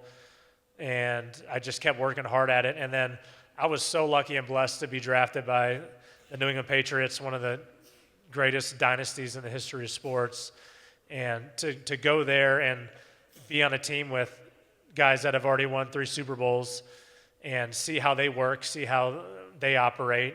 You just fall in line and do what they do, and it's like you have the answers to the test. You just see how these guys have done it, and it was really easy for me. I mean, if I would have gone to a crappy team, I might not have had such a long career, but you know, when you have Tom Brady and you're either scoring or kicking a field goal every possession, I mean, our punter's just sitting over there yawning on the sideline. He becomes a good holder, though. Yes, he's a great holder. So, you know, football is the ultimate team sport, and I was lucky to be a small part of such a great run with the Patriots. Thanks, Dion, for beating us in that Super Bowl, by the way.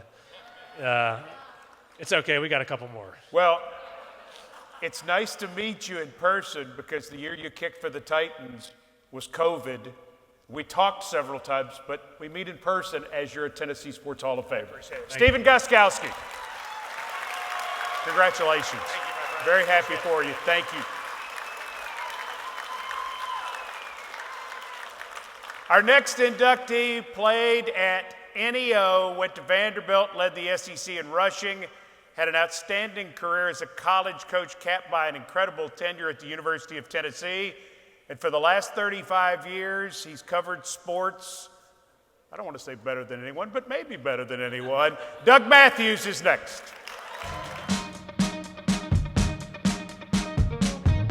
Doug Matthews came to Vanderbilt having played junior college football, and they immediately put him in the defensive secondary.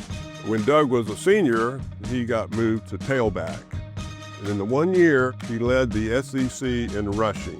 The Commodores fired back with Matthews, the league's leading rusher, getting 27 yards to the Tennessee 6. Graduates, then he gets into coaching and ends up at the University of Tennessee for 11 years. Coach Matthews was our running backs coach and also our special teams coach. We're at Alabama, that's our rivalry. 85, this game's gonna have a big bearing on who's gonna win the SEC. Late in the ball game, we're up 2, and all we gotta do is punt, we're good, right? Snap it, we hear the thud of the ball, bad punt, okay? They're getting the ball out in their midfield, they just need a field goal to win, and I'm looking over at our sideline just chaos. And I just remember seeing Coach Matthews in the port in the storm, trying to get everybody right over there, which is exactly who he is. No, it's short by about 5 yards. The Volunteers have defeated Alabama. To Coach Doug Matthews, all your former players want to congratulate you on your induction into the Tennessee Sports Hall of Fame. We're proud of you. Well done.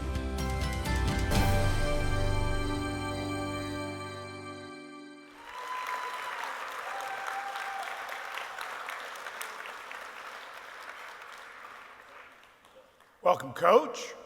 How are you? Have a seat. A lot of special guests here tonight with Coach Matthews. Chuck Bowman is one of them. Who is Coach Bowman, and why is he such an integral part of your story?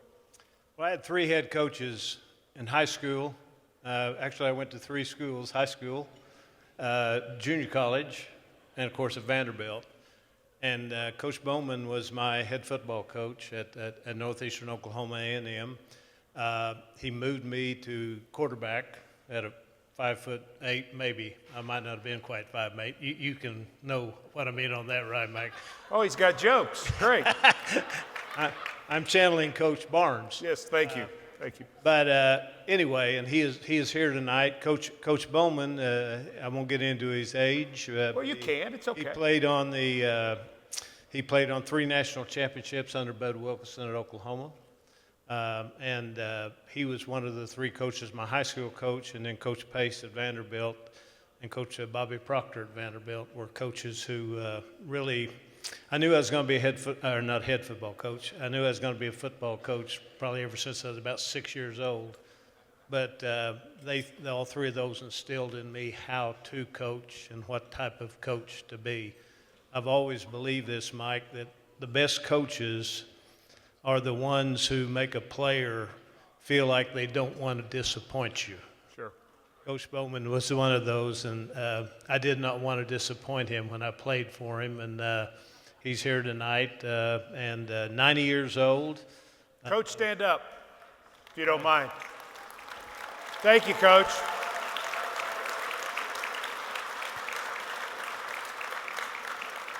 We're glad he's here. Lucky you could have him here. Yes, he's lucky. I had a great high school coach who was a Marine in World War II in the Pacific. If you don't know about Iwo Jima and Tarawa, he was on the landing there, and I scared to death of him.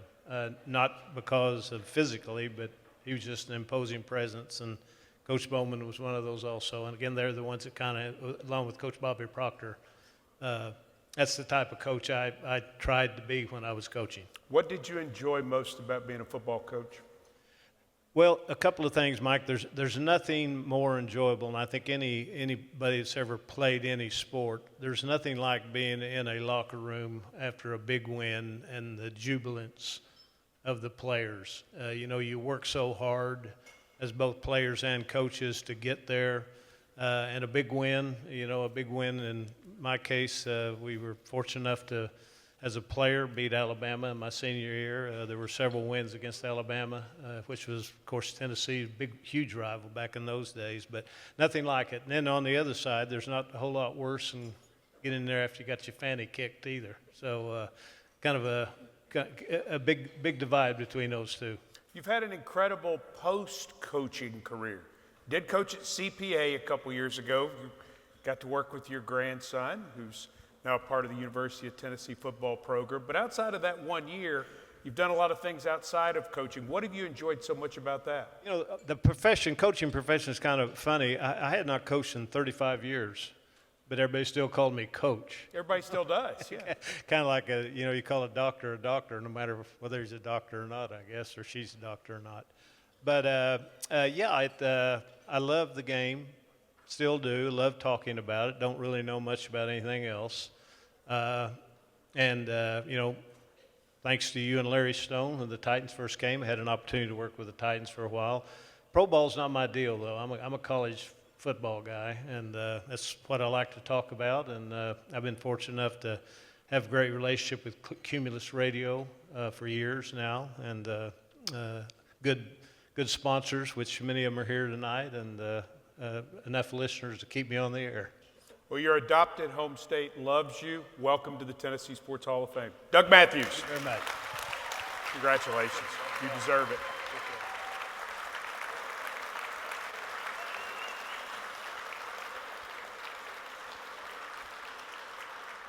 Next, we induct a Knoxville native who played outstanding basketball at Ole Miss, spent time in the NBA as a player and a coach, Elston Turner. Elston played high school basketball at Austin East High School.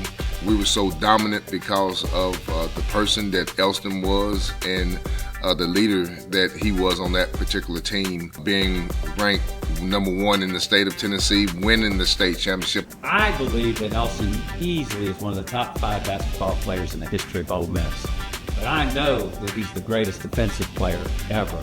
Won the SEC championship with Ole Miss and led them to their first NCAA tournament appearance. From there, Coach Turner was drafted second round NBA by the Dallas Mavericks. After his NBA career, his first coaching job was with the Portland Trail Blazers. When I think about E.T.'s leadership style, not being rattled and always having an answer, always having a solution, he's meant the world to our organization and for me as a coach. Like between the lines, whether it be practice, he's been defensive coordinator, he's been offensive coordinator, he's done everything that you can do. And so for me, I was always like, see the blind spots because you have so much experience and he's just able just to pop stuff off so quickly.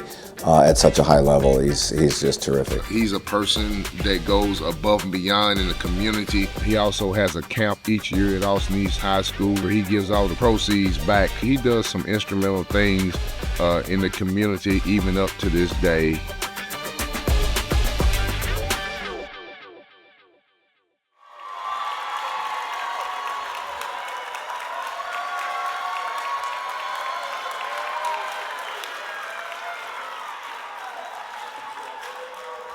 Congratulations. It has been nearly 50 years since you left Austin East. Well, you didn't have to say it like that. No, but there was more coming. Okay. But it is a fact. Okay. And yet you still say that's home. Why do you feel that way about the East Knoxville community, and why is that so important to you? Well, to start off, like my parents always told me, never forget about home and where you came from. All right, so I've been coming back to Tennessee since 1978. And they would also say, you know, stay connected to your friends and your family. All right, if you want to find me, I'm at the same house I grew up in, hanging out with the same people I grew up with. As a matter of fact, Knoxville, stand up and make some noise. Knoxville in the house.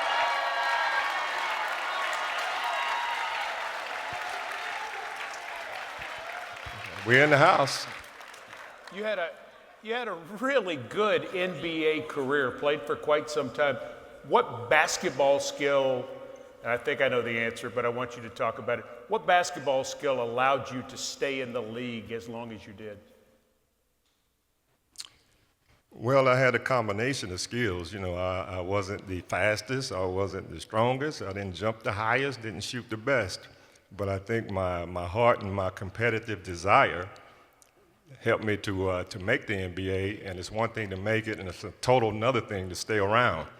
So that, you know, I was able to just have a 40-plus year career coaching and playing just off the fact that, you know, just grinding out and, you know, staying true to the game and keeping my mind right and working.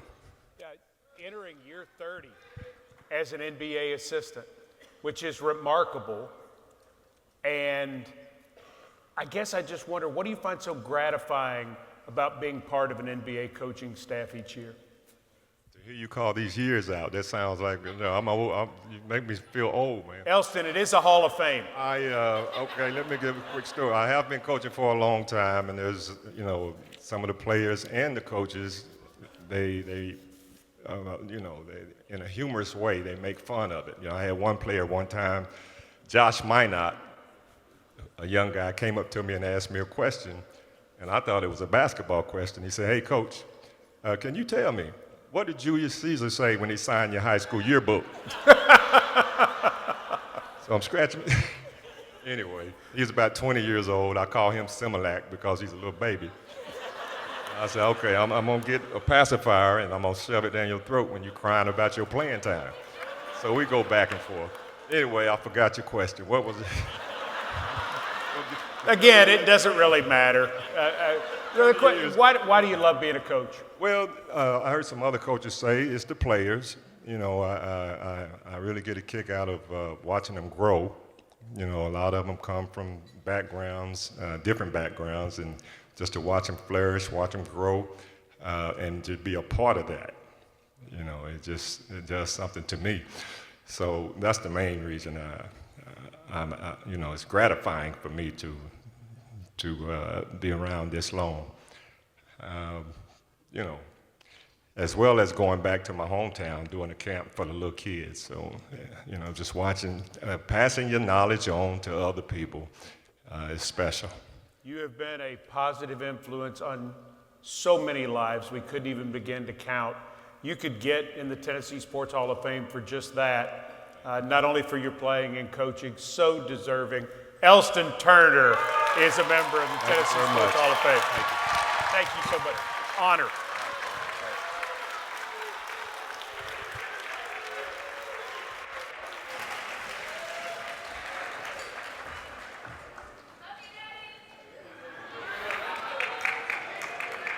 The Tennessee Sports Hall of Fame Board of Directors has within its rights the ability to award a Tennessean of the Year designation.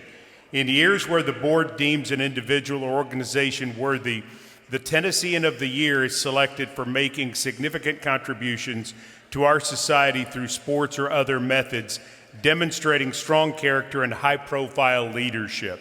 This award is sponsored by the Tennessee Education Lottery. This year, the Tennessee Sports Hall of Fame wishes to spotlight Captain Barry Butch Wilmore.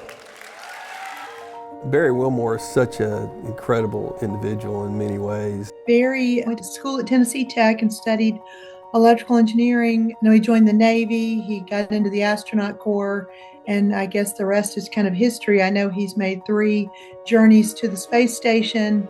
Barry grew up in Mount Juliet, Tennessee, came to Tennessee Tech as a walk-on football player and to study electrical engineering. To just get into the astronaut corps is phenomenally challenging, and Barry has not only made it but has excelled. And that's really the hallmark of Barry's life, is that he never took no for an answer.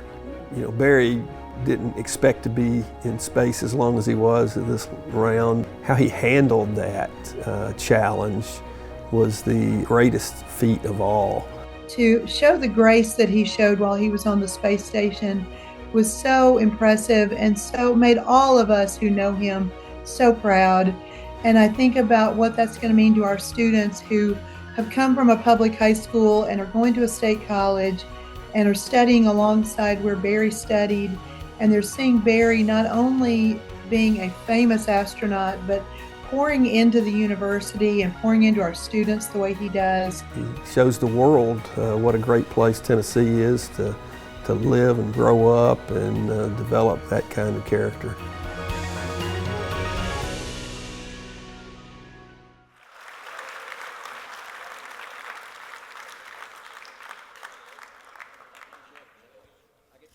Come on.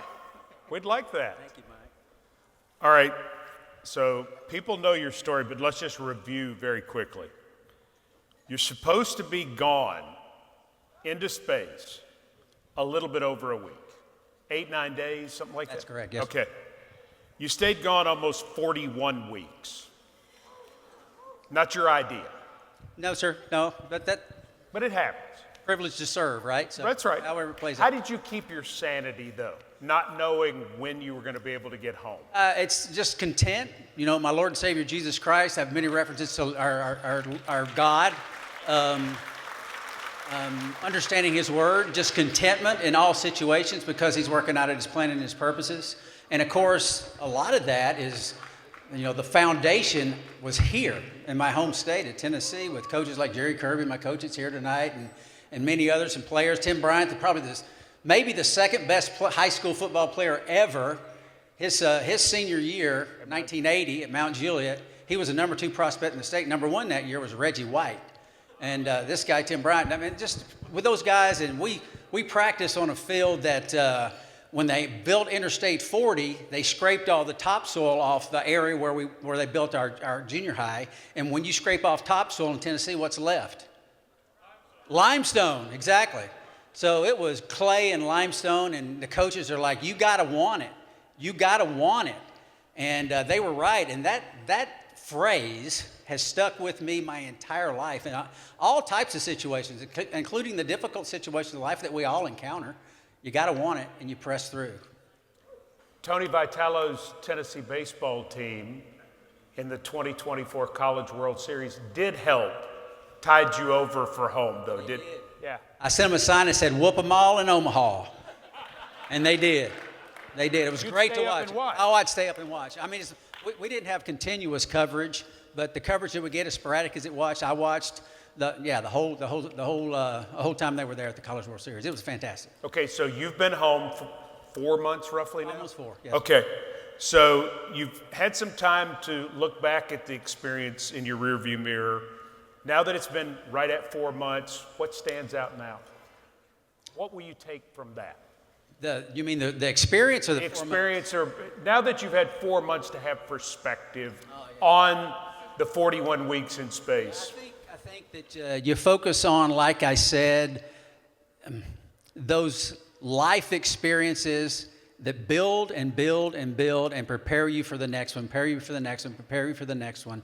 And I could go on for half an hour and tell you about why we're still here, why we were able to maintain control of the Starliner when it was really sick out there in front of the space station on docking day, and all the experiences of life that led up to that moment and made me ready for that. And not just me experience, but those pouring into me and all around that were key. And as I look back at all of this, that's what I see. I see these folks that I love, family and other people and coaches that helped me lay that hard foundation, solid foundation of life that I had no idea at those early years here in this state, my home state, that was even an opportunity, things that would come in the future that they were preparing me then, and they didn't know what they were preparing either, but that's exactly how it went. And that's what I look back, and that's the perspective that I take from it. We're so glad you're here. You're incredibly humble. You made us all very, very proud as you went through that experience, and even more so now. This is your Tennessean of the Year for 2025. Barry Butch Whitmore, thank you. Thank you.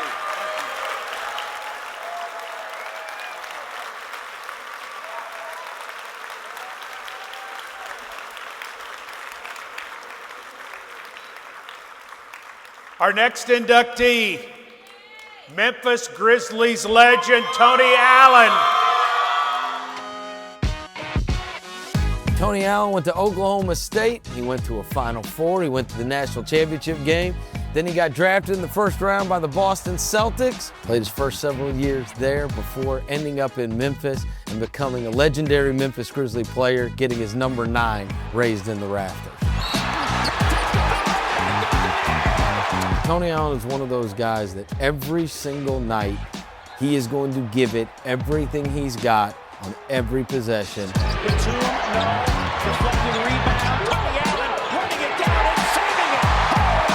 He knew he was mic'd up, and he took full advantage of it. Hey, 3 stops in a row right here. Looking over at the scorer's table and the announcers yelling first team all defense, he made the most of his mic'd up night. First team all defense. Then he coined the phrase, it's all heart, grit, and grind, and one of the Mount Rushmore of the Memphis Grizzlies.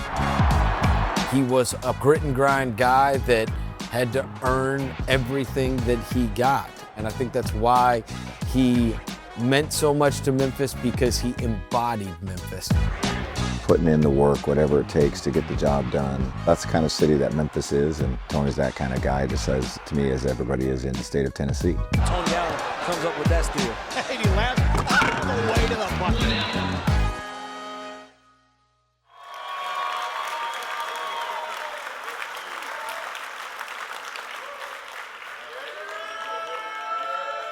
Welcome, Grindfather. All right, so who nicknamed you the Grindfather? Crazy as that sound, I got that off the internet and rolled with it. One of my great Twitter fans, added me in the feed, and I ended up getting a license plate and making myself the grandfather. Yeah. So the Grizzlies announced that they were going to retire your number even before your career was over. Does that kind of respect sum up why you loved your time with the Memphis Grizzlies so much? No, it was a little more than that. Honestly, me first getting to the organization and seeing them, the little success that they had before I got there, I always felt like I was a piece to the puzzle. I looked at Mark like he was one of the best centers in the league. I looked at Zach, as a 20-10 guy. And Mike Conley, he had a great IQ. So it was like the only thing they was missing was a glue guy. And from day one, I got there and I gave it 110%. And I thought we could actually win a championship at some point. What was Tony Allen's best memory of being a Memphis Grizzly? Oh, man, so many. I would have to say, getting doubted the whole year. People saying Memphis Grizzlies didn't make no moves that year. We had one free agent signing, which was me that year. And to actually make the playoffs and upset a number 1 seed in the Spurs when everybody doubted you.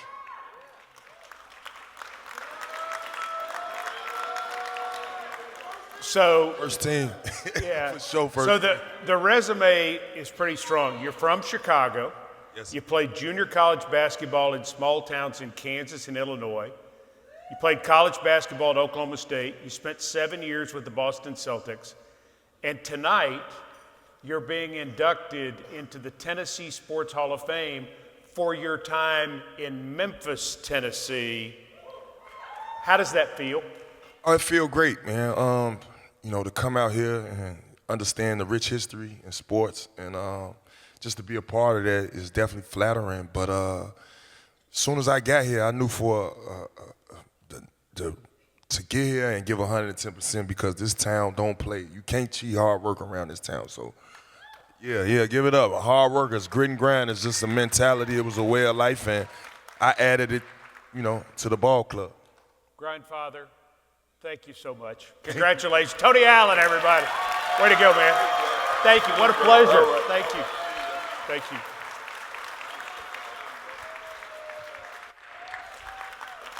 Our next inductee is the leading receiver in Tennessee Titans history, Derek Mason. I think most of us spend our lives either trying to prove somebody right or prove somebody wrong, especially athletes. And that's the thing I saw about Derek Mason. I think he was trying to prove people wrong all his life. He was a little guy. In high school, you're not going to play much. I did. In college, you're not going to play much. He did. He got to the NFL. He was small. He'd get hit. And I think, good gracious, he's not going to get up, but he would. He was always trying to prove himself, and that was just the beauty of Derek Mason. Derek was a courageous, brave player, very intelligent player. He did a lot for us. I still remember the AFC Championship game in Jacksonville when he ran back a kick to kind of ice the game. He kind of slipped in. You really didn't understand the importance that he was going to have in a lot of what we were doing, not only offensively, but, to start out with field position. This dude here was so electric with the football in his hands. This just in, Derek Mason was the one who was going to come down with it, and that really says it all about his great NFL career. His mindset, when I used to talk to him, he's just like, Sean, I want to leave a legacy. I want to be a game changer. I want to be a change agent. As his friend, I looked up to him, is that I took that same attitude and said, I'm going to apply it in my life. Derek is the guy with his infectious laugh that just makes you feel good about yourself. Yeah, he'll laugh at almost anything I say. I might go, boo, and he's just laughing. I guarantee he's laughing right now. Look at him. You see? So that's who Derek is.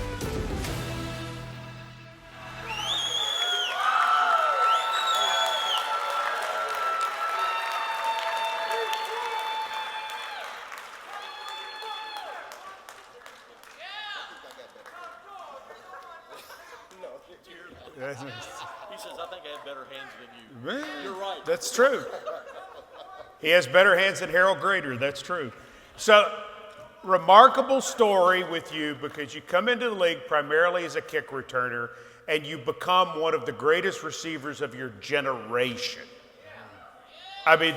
Some guys will come in, kick returner, they become the number 2 or 3 receiver, or in some cases they do become the number 1 receiver, but they don't become one of the best receivers of their entire generation. You did that. How did you do it? Well, those 4 guys right there, 3, 4 guys, my brothers over there, they started it all back in Detroit on Spring Garden. And they wouldn't let me quit. I can remember many days, my older brother, Carlos, one of my older brothers, he wouldn't let me quit.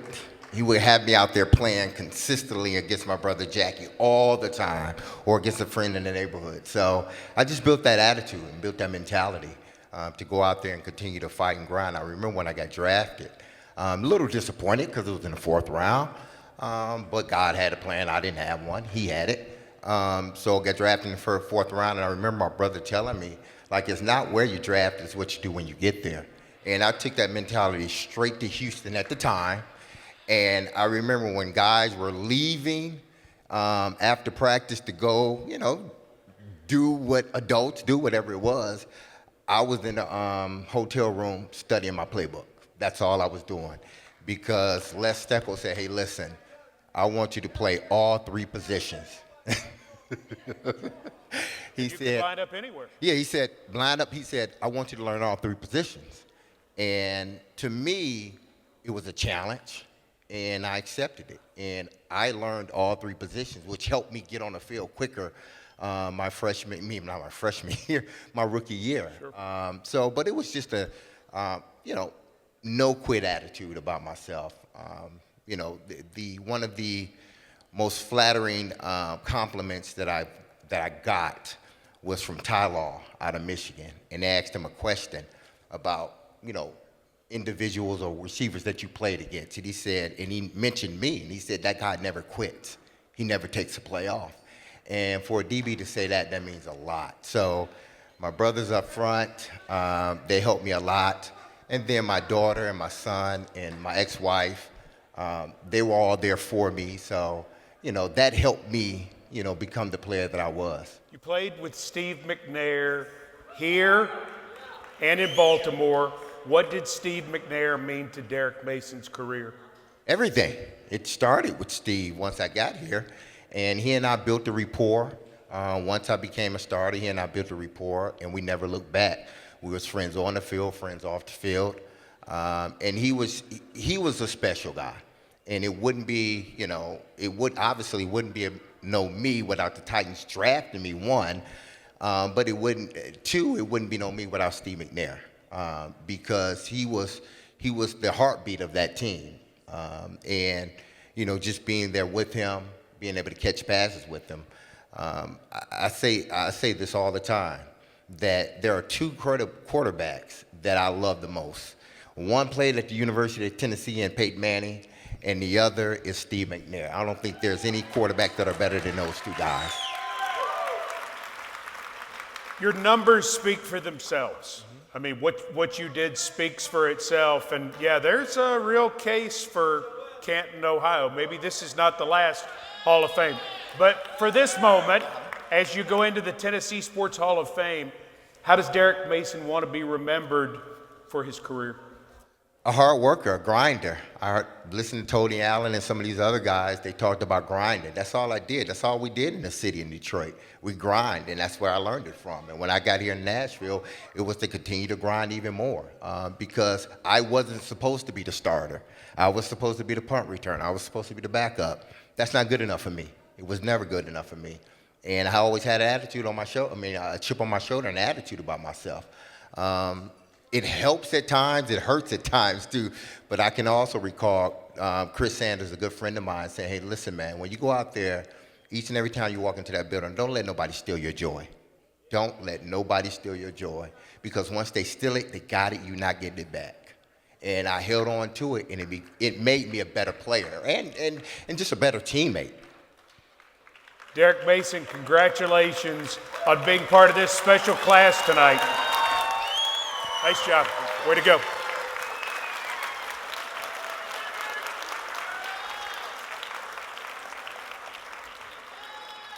Our final inductee of the class of 2025,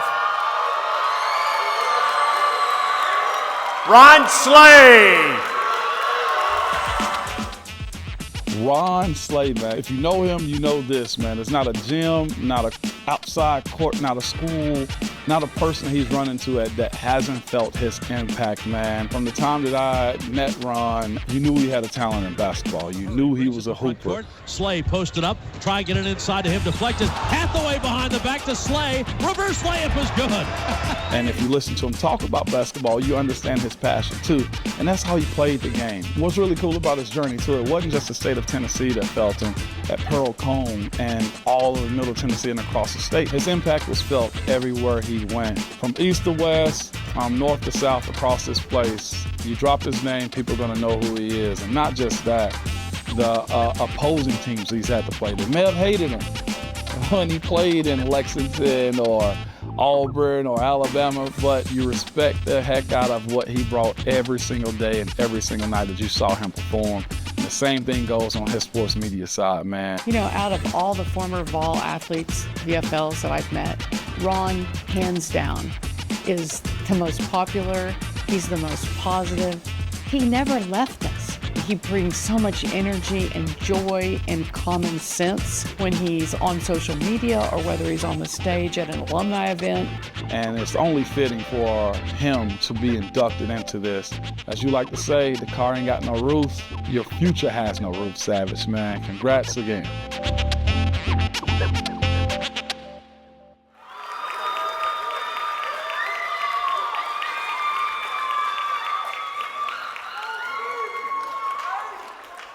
Dr. Slay, I presume. What's up, baby?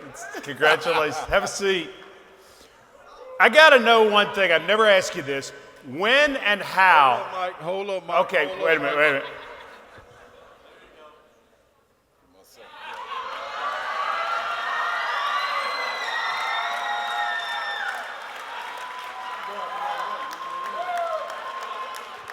Let me go out the right way. Hold up. We at home, ain't we? We're on. Okay, all right. Let's get it. When and how did you fall in love with basketball? Ooh, man, listen, I come from a background. My mom played volleyball, basketball. Pops was on the football side. Grew up around athletes over at Tennessee State University. Watching Anthony Mason run up and down the court, Carlos Rogers, watching Frankie Allen on the sideline, me being a ball boy. It kind of got embedded in me earlier, you know, and being in the Nashville community, watching Hal McClain, people like that. It was it's kind of handed down to me. And then, you know, the way you can affect the crowd, that meant something. Get your popcorn ready. You had skills that featured really all 5 positions on the floor. That was one of your strengths, is you weren't necessarily a guard or a forward or a center or a 3 or a 4 or a 2. It didn't matter. You did some of all of that. How did you learn to be so versatile as a player? Well, when you don't have all of the talents like a Tony Allen, as athletic he was at Oklahoma State, you know what I mean, doing what he was doing, or a Dante Jones or Ron Mercer and them guys, you got to figure it out. So I watched a guy like Magic Johnson, who wasn't a super athlete, but be able to get the ball, push it. Isaiah Thomas handling the rock. Charles Barkley, Corliss Williamson, all of these guys I watched, not the non-athletic guys, but was able to make it. And it kind of fueled me and allowed me to be able to go out and know my IQ. If I understood the game, then I could go out there and play the game at a high level. Regardless if you were a great athlete or whether you could read or whatever, read the teams or read the defense, you could get out there and play the right way and know that it was going to pay off. Your gift on the floor and your gift in everything you do, I think more than anything else, is your enthusiasm. Yeah. You have enthusiasm for everything you do in your life. Where does that come from? And I'm going to tell you what, man. My mom's sitting over there. My grandmama's sitting over there. You keep your eye on them. And I will say, man, listen, I like to call myself the Tennessee Mutt. I was born in Memphis, bred in Chattanooga, and raised right here in Nashville. So if you put all that together. And you spent a little time in Knoxville. Absolutely. That's west, east, and middle. Put it together, man, and that's your effort, attitude, and energy. And it all is all embodied by me. That's what you can control day in and day out.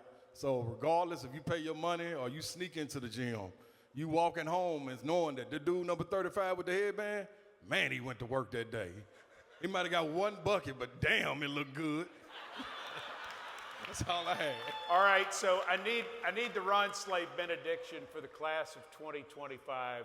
This group that you go in with, all these special stories, these great influences, a lot of hoops here tonight, a lot of grit and grind overall, even Chris Woodruff on the tennis court. We've got a lot of it here tonight. Tell me what it means to Ron Slade to go in with these group of people on this night. It's a surreal moment, first and foremost. And you look at the energy in here. You have M-Town over there. I saw y'all over there repping. We saw Knoxville back there repping. We got Cashville, Nashville over here, all in this thing. So you got the whole state of Tennessee covered. And what you got to understand is I'm a fan of the game. And everybody here is a fan of the game. So that right there, watching the greats like Tamika Catchings, Shamika Holtzclaw, who couldn't be here. Like, I'm a fan of Deion Grant. I remember when I was sitting next to Isaiah Victor. When he made that interception, I looked at Isaiah Victor and told him, first round. I don't know what fool drafted him in the second, but Hall of Famer. You know what I'm saying? Watching these likes of these people that were able to go out and do what they did, they set the ground stage for it. And me, being able to go in with them, all I'm thinking is, who in the hell left the door open? Hey, man, I appreciate each and every one of y'all. Hey, I'm so glad to be inducted with y'all. Y'all set the standard. This is the biggest class ever to go into the Tennessee Sports Hall of Fame. It's well represented, without question. And Mike Keith, they couldn't have had a better MC, more to you. And give some love to your Vol Network host over there, Ramon Foster, too. That was a great job on the induction, wasn't it? Well done. So I don't know what y'all gonna do next year, Brad Willis, but y'all might want to just go on and remix this and bring us back. Just saying. Ron Slade, everybody. Congratulations. You are I love you so much.